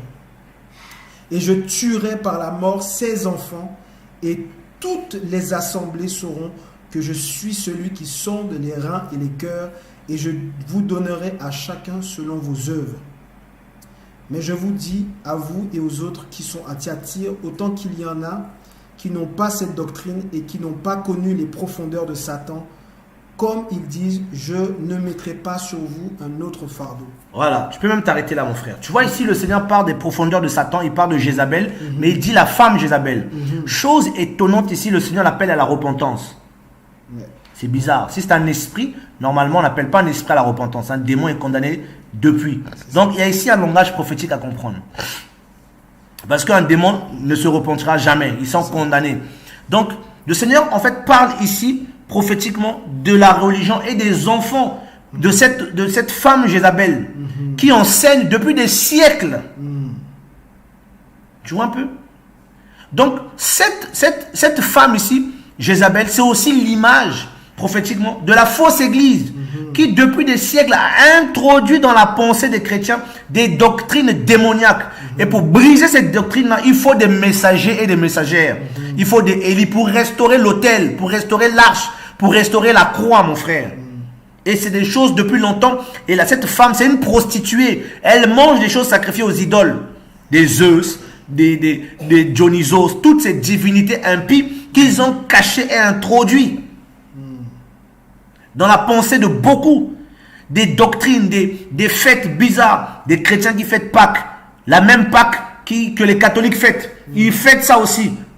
Et ils prêchent ça aussi. Alors que cette Pâque n'a rien à voir avec la Pâque biblique. La Pâque de Lévitique 23, de Exode 12. Ça n'a rien à voir avec ça. Le sens même n'a rien à voir. C'est devenu une fête. Une vraie fête paganisée. Alors ça n'a... Tu vois des doctrines comme ça. Et ils ont enlevé le nom du Seigneur. Ils ont effacé des choses pour que les chrétiens invoquent des noms qu'ils ont eux-mêmes inventés. C'est l'église de Laodicée. Ils invoquent eux-mêmes, ils sont aveugles et nus. Donc, pouvoir aux hommes, les hommes ont mis tout. Et quand le Seigneur dit qu'il faut restaurer, ils disent non, c'est pas comme ça. Ça a toujours été comme ça. Les enfants de Jézabel, le Seigneur les appelle à la repentance. Il appelle tout ce beau monde à la repentance, de restaurer l'arche. Donc, il y a deux générations qui se bagarrent ici, frère. Il y a deux générations avant le retour du Seigneur qui vont se bagarrer. La fausse église avec ses enfants. Elle est ivre du sang des saints. Pourquoi? Elle va faire la guerre et elle va détruire beaucoup ceux qui seront séduits. Et il y a des messagers et des messagères que Yahweh appelle avec un message clair. Et l'un des socles de ce message, ça sera la restauration de son nom. L'autel, si vous voulez comprendre. Et quand l'autel sera bien restauré, frère, les sacrifices vont être restaurés. Des hommes et des femmes pieux, saints. Parce qu'aujourd'hui, là, frère, c'est scandaleux. Tout ce qu'on voit dans nos assemblées. Des cas d'adultère à répétition, des cas de mensonges, des cas d'orgueil, des cas de toutes sortes de cas. Seigneur, aide-nous. C'est terrible. On aurait dit, mais pourquoi les apôtres, ils étaient différents de nous, frère? Parce que la vérité régnait. C'est ça. La vérité régnait. Tu sais, en hébreu, il y a un mot, on dit émet. Émet veut dire vérité. Émet, au début, il y a E, donc Aleph. Quand tu enlèves le E, là, ça devient met. Or, met, en hébreu, veut dire mort. Tu vois un peu la différence? Donc, quand vous enlevez Aleph, quand vous enlevez Aleph, là, c'est la mort. C'est la mort. C'est plus la vérité. En arabe, Juste un petit peu. Juste le E, là, l'Aleph. Vous enlevez Aleph. Or, Aleph, c'est qui Aleph? Yeshua. Aleph Donc, Tav. Aleph Tav. Donc, tu vois, dans Emet, tu vois E. Donc, il y a le Aleph, mais le même. Et tu as le Tav. Donc, tu as Aleph Tav, le même au milieu. Donc, si tu enlèves le Aleph, le Tav, là, ça devient compliqué. Ça devient Met. Ça devient mort. Mort. Wow. Donc, voilà pourquoi ils veulent enlever la vérité, frère. Pour entraîner la mort. Pour entraîner la mort. Pour envoûter les gens. C'est ça, Jézabel. Elle envoûte. Wow. Une des filles de Jézabel, c'était Athalia. Si vous lisez l'histoire d'Athalia, c'est une sataniste, une sorcière. Elle avait tout fait pour détruire la lignée royale. Miyandarabakori. Un jour, le Seigneur m'a donné un message très prophétique par rapport au milieu chrétien que je connais très bien, par rapport à cet esprit. Mais le temps n'est pas arrivé que j'en parle. Parce que ça sera peut-être que j'en parlerai un temps de scandale. Je n'ai pas encore reçu l'ordre d'en parler. Athalia, frère, des esprits terribles. Il y a des gens qui sont comme des Athalia, qui ont des caractères meurtriers. Toutes les personnes qui ont des grâces prophétiques, qui ont l'appel d'Élie dans leur génération, il faut les détruire. Il faut les tuer. On va s'acharner sur eux. On va dire toutes sortes de mensonges sur eux. Toutes sortes d'inventions sur eux. Juste pour détruire l'appel qu'il y a dans leur vie. Il y a 2 ans comme ça, je crois 2 ou 3 ans, j'ai fait un songe où je voyais Satan Lucifer qui approchait des gens et il détruisait toutes les personnes qui avaient l'appel d'Élie dans leur vie. Il s'était donné lui-même la mission de les achever. C'était un songe terrible où la gloire du Seigneur a été révélée dans ce songe-là. Sinon, tu mourrais. Wow. Tellement c'était d'une telle violence. Et c'est là que j'ai compris que tous les messagers et les messagères du Seigneur auront des soucis avec ce démon-là. Cette femme-là. La femme Jézabel qui a des enfants. En fait, c'est un système religieux en même temps. En même temps, ce sont des personnes qui sont infiltrées, tu vois, qui sont des adorateurs, non d'Élohim, mais de Baal et d'Asherah, qui emmènent le péché sexuel, l'amour de l'argent. Il y a des gens qui sont cupides. Il y a même des prophètes qui sont cupides. Tu vois, ils aiment l'argent, ils attendent l'argent des gens. Ils demandent de l'argent aux gens, ils appellent les gens, ouais, envoie-moi l'argent, tout ça, je suis en galère, tout ça, machin. Un serviteur du Seigneur, frère, même si tu es en galère, tu dois prier. Tu dois prier. Nous, c'est ce qu'on a appris, c'est ce que nos pères nous ont appris. Quand tu es en galère, là, tu pries. Il n'y a pas, tu vas appeler les gens à gauche, pour dire, ah non, je suis en galère, envoyez-moi l'argent, tout ça. Avoir des connexions à gauche, à droite pour que les gens continuent à te donner de l'argent. Moi, j'ai dû fuir certaines personnes. Et puis, ça va te créer des problèmes. Et dans les coulisses, ça te propose beaucoup d'argent. Ouais, on va te donner ça, on va te donner tel salaire, on va te donner tel argent. J'ai dit non. Et puis, quand tu dis non, là, c'est les problèmes que tu vas avoir après demain. Frère, c'est terrible. Quand c'est comme ça, il faut se repentir, mon cher ami. Il faut se repentir. Le Seigneur est fidèle. Le Seigneur prend soin de ses serviteurs. Le Seigneur prend soin de ses enfants. Au nom de Yeshua. Les serviteurs du Seigneur ne doivent pas s'attendre aux hommes. Amen. Voilà, ils ne doivent pas s'attendre aux hommes. Ils ne doivent pas aller commencer à demander les gens ou avoir comment on appelle ça, des relations par intérêt parce qu'il y a du bifton qui sort là-bas. Non. Élie le messager mangé par les corbeaux. Et il ne contrôlait pas ces corbeaux-là. C'est un autre qui avait ordonné aux corbeaux de le nourrir. Un autre. Pas lui. On lui a dit, va à Sarepta. J'y ai ordonné à une veuve de te nourrir. Donc quand tu sers le Seigneur, c'est lui qui te nourrit. Alléluia. Il sait comment saraptatiser les choses. Comment corbotiser les choses. Pour que tu manges. Alléluia. Gloire soit rendue à Elohim le Saint. Merci. Bah oui, frère. Beaucoup meurent parce qu'ils veulent aller plus vite que la musique. Ils sont pressés. Un prophète, c'est quelqu'un de caché. Le Seigneur lui dit, retire-toi près des torrents. Tu dois te retirer pour être dans la prière, pour recevoir. Tu ne dois pas te précipiter. Et cette génération, c'est la génération qui va restaurer l'arche, qui va ramener l'arche encore au milieu du peuple, qui va dire au peuple, voici Yehoshua, voici son nom, voici la puissance de son nom. Et Yahweh va mettre le sceau de la puissance de la parole sur leur vie. Parce que ce qu'ils diront est vrai. Ils ne vont pas inventer des messages bizarres, des messages falsifiés. Il ne faut pas être dans le mélange. Il ne faut pas être dans Babylone. Il ne faut pas être dans Jézabel. Il faut prêcher des messages clairs. Des fois, même, il y a des noms, même des messages bizarres. On invente des termes mystiques. Pour séduire les gens. Pour embrouiller la tête des gens. Pour embrouiller la tête des gens. La christologie. Moi, toutes ces choses-là, je ne calcule pas ça. La christologie. Ça veut dire quoi? Christologie. Donc, quelqu'un est christologue alors? Christologue. La machialogie. Quelqu'un est machialogogue alors? D'où ça sont ces mots-là? Ça n'existe pas dans la Bible, ni même dans le dictionnaire français. Restons simples, frères. Restons simples. C'est l'esprit qui prêche. On ne doit pas viser le sensationnel. Il y a la génération d'Élia que le Seigneur est en train de préparer. Il va leur donner le message du temps et ils vont aller confronter le monde de Babel, de Jézabel, et ils vont ramener les cœurs des égarés. C'est ça la mission d'Élie. Élie, le prophète, a été envoyé pour ramener les cœurs. Il y a des femmes qui se méprisent parce qu'ils sont femmes. On leur a appris, non, c'est seulement pour les hommes. L'esprit n'a pas de sexe. Quand ça va te prendre là, même dans ton lycée, dans ton école, dans ton travail, ton collègue va commencer à boire des eaux pures. Alléluia. Et même si tu ne vois pas lorsqu'il va aller là-bas, ses os vont le travailler. Ses os vont le travailler. Il va dire, qu'est-ce qu'on m'a dit là? Les os vont le travailler. Frère, moi je prie que le Seigneur restaure les mystères des gens qui marchent avec Elohim. Quelqu'un t'approche, le Seigneur te parle de lui. Il te donne même son nom. Lui là, il s'appelle Maria. Il s'appelle ceci, il s'appelle cela. Et lui, il y a ça. C'est terrible. Alléluia. Terrible. Terrible. Un jour, il y avait pour rendre gloire au Seigneur, il y avait j'évangélisais, je crois qu'on était à Gare du Nord en France. Il y avait un joueur de Monaco qui était venu. Donc les gens étaient là, stardisés, il y avait une femme. Et ce garçon, il avait un problème dans son pied, je ne savais pas. Et il est venu avec des gens, et donc, moi je parle du Seigneur, et en gros, tu vois un peu là, le comportement des gens, ça te prend de haut. Je le regarde, je dis, dans ta jambe, là, il y a un problème. C'est une affaire de famille. Et donc, vu que vous mangez l'argent de foot, il y a des gens que vous ne donnez pas, donc ils ont envoûté la jambe. Le garçon dit, comment ça? Il dit, je souffre de ma jambe. On prie pour lui, il est guéri à l'instant. Sur place. La douleur qu'il avait qui l'empêchait de s'entraîner a disparu. Il était choqué. La fille qui était là avec lui voulait faire les fierreries du toit. Tu t'embrouilles tout le temps avec ta mère. Tu fais, comment tu sais? Commence à pleurer. Toi, tu fais beaucoup de fausses couches. Dès que tu enceintes les enfants, ça part. Pleure. On prêche le Seigneur. Le monsieur dit, prends mon numéro. On a disparu. On a disparu, frère. C'est ça. Oh non, parce que tu es footballeur, tout ça, machin. Non. Tu as reçu le message. On te donne le message. Yehoshua te restaure parce que c'est gratuit. Alléluia. Nous, on a fini. On a fini. On a fini.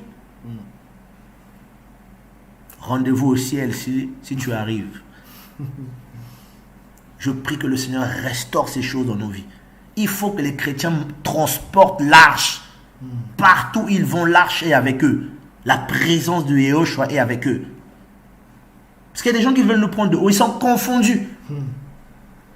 Il veut faire parole de connaissance sur sa vie. Parole de connaissance. Il te regarde et dit, mais tu viens d'où? Ah oui, je viens d'où? Je viens du ciel. Je porte en moi l'Elohim qu'on appelle Yehoshua. Le seul et véritable. Et il connaît tout le monde. C'est ça. Jézabel, c'est la religion chrétienne. C'est cet esprit, c'est ce truc-là qui attaque les chrétiens, nos assemblées, la religion. Vous avez des gens qui ont bien commencé avec des puissants messages, mais ils finissent toujours quelque part. Il y a une religion qui rentre, les gens deviennent bizarres, ça devient lourd. La simplicité disparaît, le cœur s'alourdit. Il faut sortir, il faut fuir. Il faut fuir. Je préfère être seul dans mon coin, prier dans mon coin avec le Seigneur, qu'être encore comme avant, frère. J'arrive même plus. Tu cherches le Seigneur, tu pries, tu intercèdes, tu cherches à vivre le Seigneur dans le coulisses. Et il t'enseigne. Tous ces messages, frères et sœurs, que le Seigneur me donne, c'est parce que c'est lui qui me les donne. Il m'a dit, mets en place une chaîne YouTube. Au début, j'étais pas très... Très chaud. Je dis, ah Seigneur, tout ça, moi, les chaînes YouTube. Parce que je trouvais qu'il y avait trop de chaînes YouTube. Je dis, il y en a trop. Tout le monde veut faire de chaîne YouTube. Moi, il me dit, non, mais, frère, on a obéi, on a fait. Il te donne des messages. Il y a même des messages qu'il me donne, je les prêche même pas. J'en ai tellement de fois, je dis, ah bon, demain. Mais, quand le Seigneur te met une pensée là, il faut partager. Des demi-vérités, des messages bizarres, effectivement, comme dit notre sœur Kelly, des messages dilués, des mensonges un peu, tout ça. Non, frère. Élie était caché. Il sort, il libère une parole, paf, prêche la vérité. Et il y avait la gloire. Et c'est cette génération que Satan ne veut pas que le Seigneur utilise. Ceux qui ont la charge de restaurer les choses. Ceux qui ont la charge de proclamer le nom de Yehoshua. C'est ceux-là qu'il veut combattre. Parce qu'il veut appuyer l'église de Laodicée. Mon frère, on va lire cette église-là, tu vas voir. C'est une église impie. Jézabel, tout ça, ses enfants doivent se repentir parce que sinon l'épée va les tuer. Le Seigneur va les tuer. Alors, Apocalypse 3, 14. Écrit aussi à l'ange de l'assemblée de Laodicée. Voici ce que dit l'Amen, le témoin fidèle et véritable, le commencement de la création d'Élohim. Je connais tes œuvres, parce que tu n'es ni froid ni bouillant. Si seulement tu étais froid ou bouillant, ainsi, parce que tu es tiède et que tu n'es ni froid ni bouillant, je te vomirai de ma bouche. Parce que tu dis, je suis riche, abondant en ressources matérielles, et je n'ai besoin de rien. Mais tu ne sais pas que tu es malheureux, misérable, pauvre, aveugle et nu. Je te conseille d'acheter de moi de l'or fondu par le feu et purifié, afin que tu deviennes riche, et des vêtements blancs afin que tu sois vêtu, et que la honte de ta nudité ne paraisse pas, et un collier pour oindre tes yeux, afin que tu vois. Moi, je reprends et je châtie tout ce que j'aime. Aie donc du zèle et repens-toi. Verset 20. Voici, je me tiens à la porte et je frappe. Si quelqu'un entend ma voix et ouvre la porte, j'entrerai chez lui et je souperai avec lui et lui avec moi. C'est terrible. La dernière assemblée est une assemblée que Yahweh va châtier. C'est pas étonnant. Il faut corriger cette assemblée parce que le mot châtiment veut aussi dire corriger, enseigner. Et c'est une assemblée qui est aveugle, pauvre et nue, mais qui dit qu'elle est devenue riche. Pourquoi? Parce que la parole, la véritable richesse a disparu, elle est devenue matérielle. Des chrétiens attachés au monde, attachés au matériel, qui ont chassé le Seigneur et le voilà à la porte. Il dit, voici, je me tiens à la porte. Après le châtiment, qui leur dit, moi je reprends et je châtie. Donc il leur donne un message, c'est par amour que je vous parle ainsi. Voici, je me tiens à la porte et je frappe. Si quelqu'un entend ma voix et ouvre la porte, donc il faut entendre et ouvrir. J'entrerai chez lui et je souperai avec lui et lui avec moi. Maintenant, si tu n'entends pas, il n'entrera pas. C'est ça. Donc cela est clair. La dernière assemblée, frère, prophétiquement, c'est celle de Laodicée. Et le Seigneur va la reprendre, va la châtier. Et il va l'enseigner. Et ceux qui ouvriront leurs oreilles, souperont avec le Seigneur. Mais où souperont-ils? Aux noces de l'agneau, frères et sœurs. Aux noces de l'agneau. Maintenant, s'ils n'ouvrent pas leurs oreilles pour écouter la parole du Seigneur, quand il frappera, ils vont rater les noces de l'agneau. Et cette parole, frère, c'est une parole que le Seigneur nous donne à nous. En fait, je veux fortifier, encourager, grâce au Seigneur, les enfants d'Élohim, pour leur dire, le réveil, c'est la restauration du nom du Seigneur. Et c'est ça, en fait, l'esprit d'Élie, pour restaurer l'autel qui a été brisé, pour ramener les cœurs vers Yehoshua, pour présenter le Seigneur et lui seul. Plus le temps de présenter un homme, un mouvement, un frère, une sœur, un chantre, un je ne sais pas quoi, l'apôtre un tel, prophète un tel. Comme sur YouTube, il n'y a que ça, frère. Le prophète un tel, papa un tel, daddy, come on, daddy. Alors c'est des francophones, ils ne connaissent même pas un très très bon anglais, mais ils connaissent daddy seulement. Puis c'est des daddy sugarisés après. C'est des gens qui qui partent avec des gens qui sont... Voilà, qui ont plusieurs femmes, ou qui ont été mariés plusieurs fois. Donc au bout d'un moment, il faut arrêter. Il y a tellement des prophètes aujourd'hui, d'autres qui vont mettre des kippas, des juifs. Vous êtes devenus des hébraïsants, des judaïsants avec des kippas, avec des talites. Il faut mettre des choses pour prier, des doctrines fallacieuses. fallacieuses, des doctrines impies. Il faut mettre un vêtement. Est-ce que c'est un vêtement qui nous rapproche du Seigneur? Est-ce que c'est un aliment qui nous rapproche du Seigneur? Le Seigneur dit qu'il cherche des adorateurs qui l'adorent en esprit et en vérité. Pas des gens avec des boubous, hein, des vêtements, bonjour mon frère depuis la Côte d'Ivoire, des prophètes avec comment on appelle ça, les trucs des juifs là. Ils sont complexés, ils ont des drapeaux d'Israël partout avec l'espèce de je sais pas, l'étoile là. Ils appellent l'étoile de David. Or dans la Bible, David n'avait pas l'étoile. On nous parle de la Bible, on nous parle de l'étoile de Raphan que les enfants d'Israël adoraient. Le pentagramme. Ils ont des pentagrammes et ils veulent mélanger la parole. Jézabel et ses enfants. Jézabel et ses enfants mélangent. Chrétiens, nous devons nous réveiller. Chrétiens, on doit serrer la parole sur notre poitrine. Chrétiens, nous devons maintenant dire la vérité aux frères et sœurs. Prêcher la parole du Seigneur. C'est quand même terrible. Le mélange. Où est la parole? Où est la génération d'Élie? Des hommes et des femmes fermes qui montent sur la montagne, qui cherchent la puissance de la résurrection pour prêcher le Mashiach aux hommes et aux femmes. Regardez l'état de nos pays, frères. L'évangile est où? Où est la puissance du Seigneur? Où est le réveil? Il n'y a plus rien. Dans les assemblées, c'est des conflits, des guéguerres, des guerres de positionnement. Moi, je veux, c'est ma place. C'est moi aussi, je veux. Moi, et ça se tue, ça se crible, ça se poignarde, tout ça juste pour des postes. C'est terrible. Voilà, la génération les enfants de Jézabel. Les enfants de Jézabel. Or, Élia, c'est un homme qui est caché, une femme cachée, une génération cachée dans le Seigneur. Et qui prêche l'évangile du Seigneur, qui encourage. Le Seigneur est fidèle. La puissance de la résurrection du Seigneur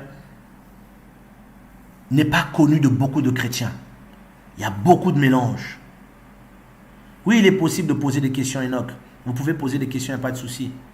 Donc il faut comprendre que le Seigneur veut ramener son peuple à lui. C'est plus le temps de chercher les chrétiens, de chercher les hommes d'Élohim. Ah, c'est qui le prédicateur? C'est qui cet homme? Non, nous devons, c'est plus le temps. Le temps, c'est d'écouter la voix du Seigneur et d'être fortifié et d'avancer avec le Seigneur. C'est ça qui nous ramènera vers le cœur du Seigneur. Élia n'est pas venu pour se présenter. Il est venu pour ramener les cœurs vers le Père.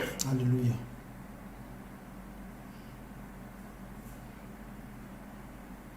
Il faut ramener les cœurs. Il n'y a pas de souci, nos frères depuis Abidjan. Vous pouvez poser des questions. Que le Seigneur soit béni. Voilà. Donc, il faut restaurer l'arche, mes frères. La génération qui ramènera l'arche d'Élohim. Qui va simplement, en fait, remettre en place des vérités qui ont disparu. Des vérités bibliques, comme le nom du Seigneur, des vérités bibliques comme que la dîme n'est plus d'actualité, c'est une pratique mosaïque. Il faut et le Seigneur a commencé ce travail depuis longtemps, mais beaucoup parmi les enfants qui devaient accepter ces vérités, beaucoup la rejettent, beaucoup parmi nous rejettent ces vérités sur le nom du Seigneur et beaucoup refusent ces vérités par ambition, par négligence, à cause du péché. Il faut tourner son regard vers le Seigneur Yehoshua et c'est lui qui emmènera nos âmes au salut. Beaucoup de chrétiens pensent que Satan est un enfant. Oh mais c'est rien ça.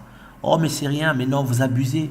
Mais vous croyez que Satan est un enfant? Il ne va pas vous envoyer les démons. Vous allez les chasser au nom de Yehoshua. Vaut mieux perdre quelqu'un dans sa tête que de le perdre sur le chemin parce qu'il peut marcher. Il va trouver le chemin, il peut trouver. Mais quelqu'un qui est perdu dans sa tête, vous allez le retrouver comment? Il devient fou. Satan a mis en place une séduction bien plus importante que nous, chrétiens croyants. Ils ont voulu modifier les choses, ils ont voulu falsifier la parole du Seigneur. Ils nous ont habitués à des choses bizarres.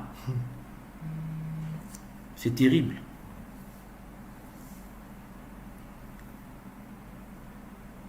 Pourquoi quand certaines personnes prient, ils invoquent le sang de Jésus sur eux, sur leur maison, sur leurs vêtements, etc. Est-ce que cela est biblique? Non, pas du tout.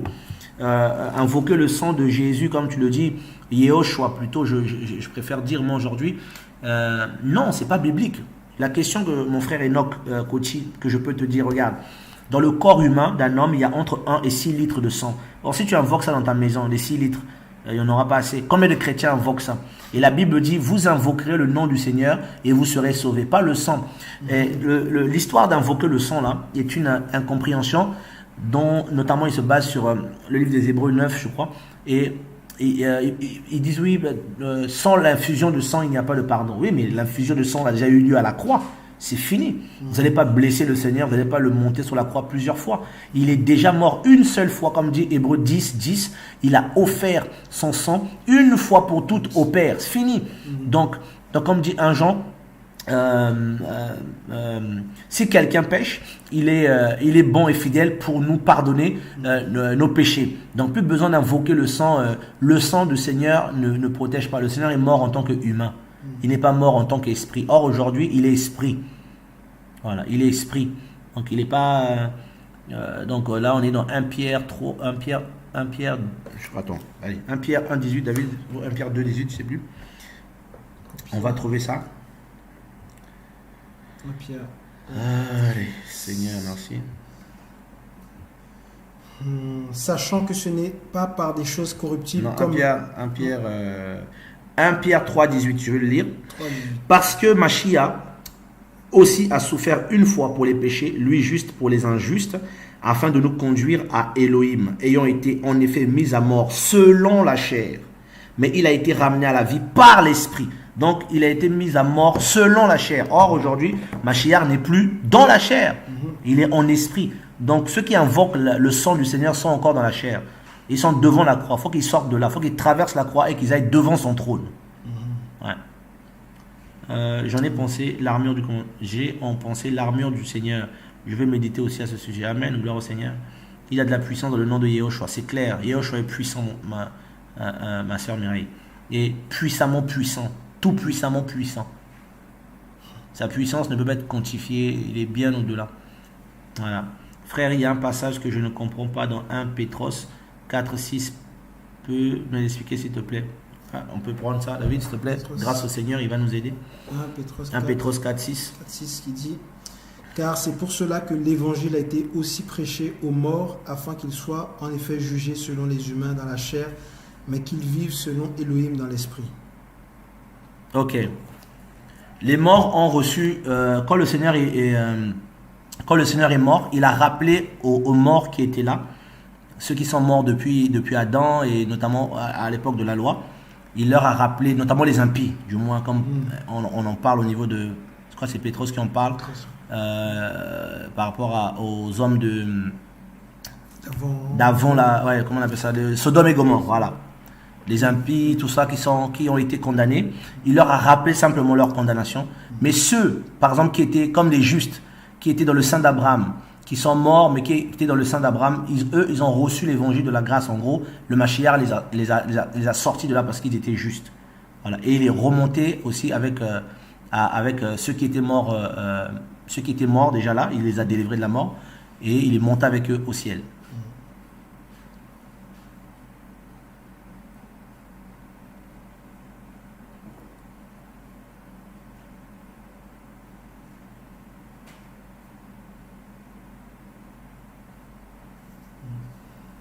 Voilà, donc il y a des personnes qui ont été, qui attendaient le Messie. Donc le Seigneur est parti les chercher dans le Sheol. Gloire soit rendue au Seigneur, voilà. En tout cas, bien aimé, si vous avez plus de questions, gloire au Seigneur.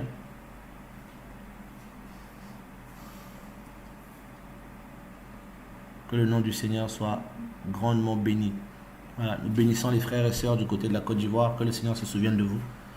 Que le Seigneur vous fortifie là-bas aussi. Et que le Seigneur restaure les cœurs au nom de Yehoshua. Voilà. Nous vous disons au revoir dans la paix de notre Seigneur Yehoshua. Gloire et louange à son nom. Seigneur, merci.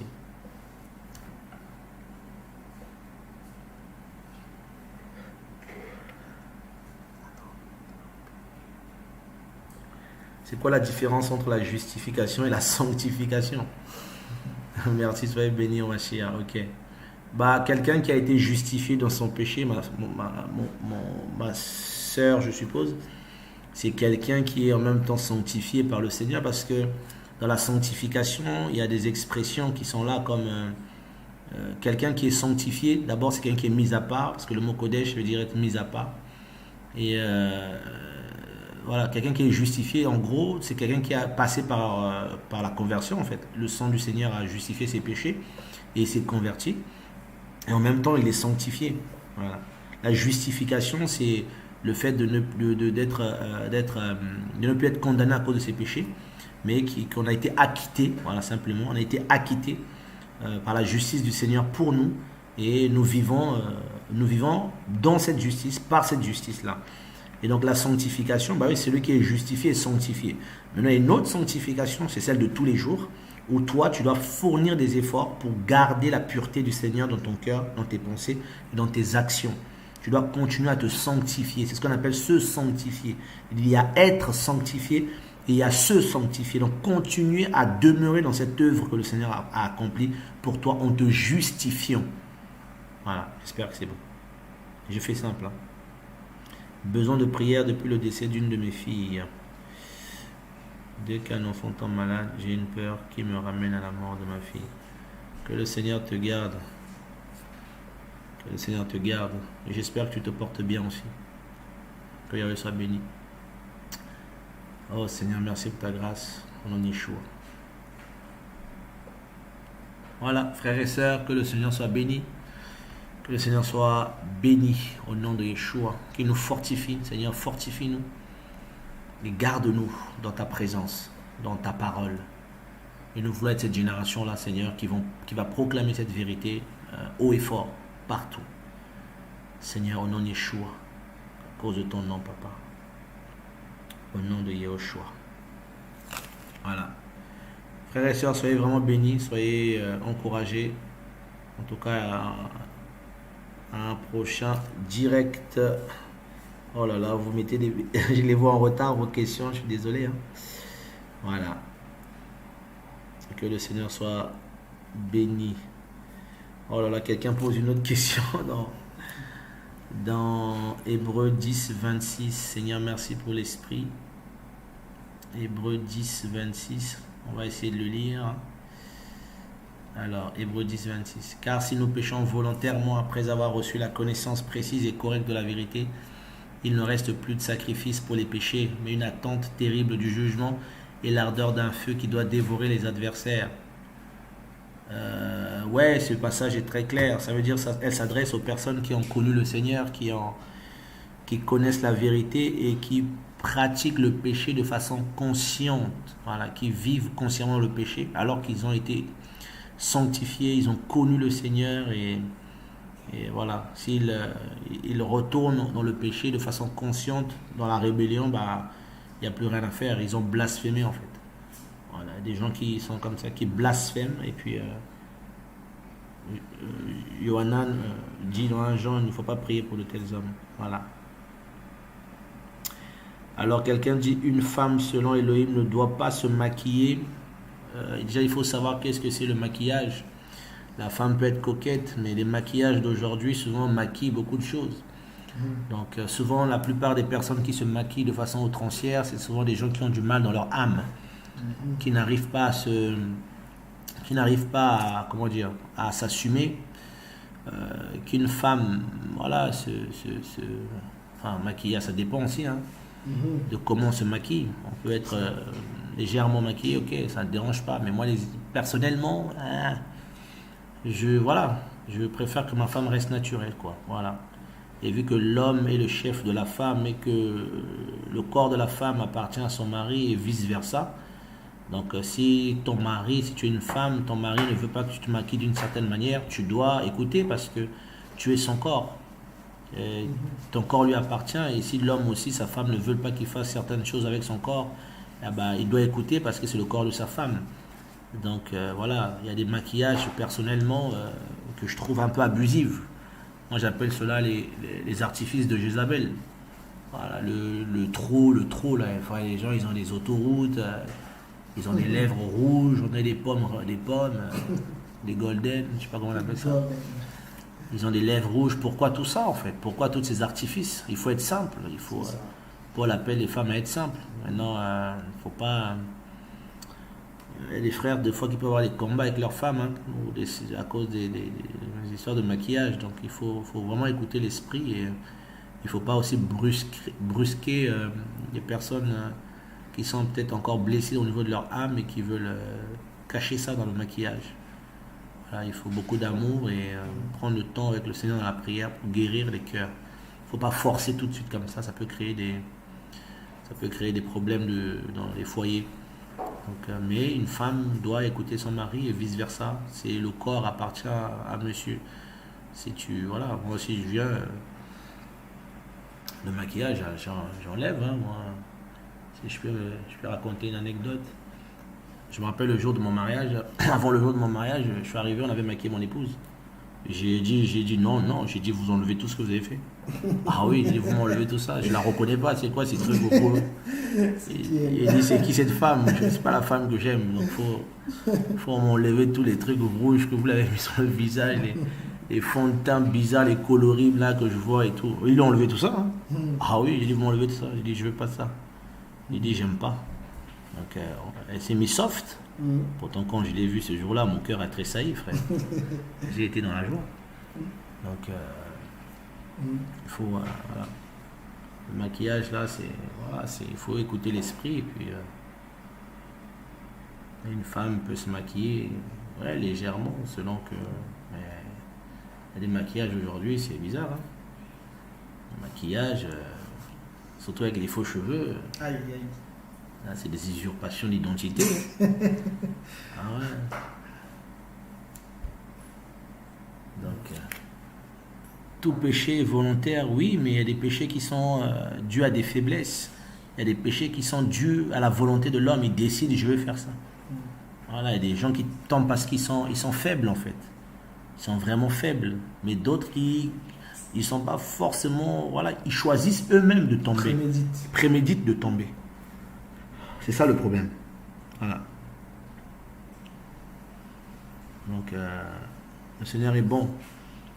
J'ai vu en songe l'assemblée où j'allais, sans toiture. Oula, une grande pluie est arrivée et l'assemblée a été inondée et couverte de boue. Ma soeur et moi avons fui. Ça veut dire quoi, s'il vous plaît? Ah, ça veut dire ce que tu as vu. Ça veut dire qu'il n'y a pas la présence du Seigneur dans cette assemblée et que ça ne va pas, en fait. Donc, il faut fuir. Vous avez bien fait Vous avez bien fait de fuir, donc il faut fuir. Est-ce que la femme doit se couvrir la tête quand elle prie merci? Non, pas forcément. La femme, quelqu'un dit oh, vive le naturel. Effectivement, vive le naturel.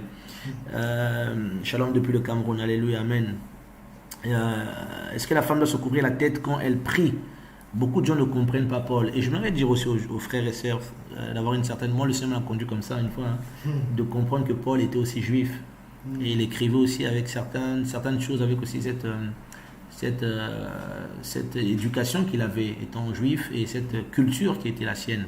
D'autres diront mais non, on ferait n'importe quoi, mais la plupart des choses que Paul a écrites, il s'est basé aussi sur la loi de Moshe. Hein. Quand il dit que tu ne prendras pas l'accusation sur un ancien sur base de 2 ou 3 témoins, et ça vient de la loi, hein, et beaucoup d'autres choses. Et à l'époque de la loi, les vierges avaient des voiles. Voilà, ils avaient des voiles, mais c'est pas tout le monde qui se voilait. Et un jour, le Seigneur m'a dit ceci. Parce qu'à l'époque, cette question était grande, hein, les gens se posaient la question. Moi aussi, j'étais jeune. Et un jour, le Seigneur m'a posé une question. Il m'a dit, penses-tu que Chava avait un voile? J'ai dit non. J'ai dit non. J'ai dit, mais alors, ne me priait-elle pas? J'ai dit, bah oui. Qui était plus rempli de l'esprit que Chava? Qui? Personne. Donc quand Chava priait le Seigneur, elle allait chercher des bouts de feuilles pour aller mettre sa tête? Non. Elle priait, la chevelure lui a été donnée en guise de voile. Amen. Paul va finir comme ça parce que, voilà, il faut comprendre que... Après, si quelqu'un veut se voiler pour prier, il est libre. Parce que beaucoup voient ça comme ça dans cette doctrine-là. Mais une sœur qui n'a pas la conviction de se voiler, non, il ne faut pas la condamner. Voilà, il ne faut pas la condamner. Le Seigneur dit ceux qui le prieront en esprit et en vérité. Donc, voilà, pas en voilé, en esprit et en vérité, pas en voilé. Hein?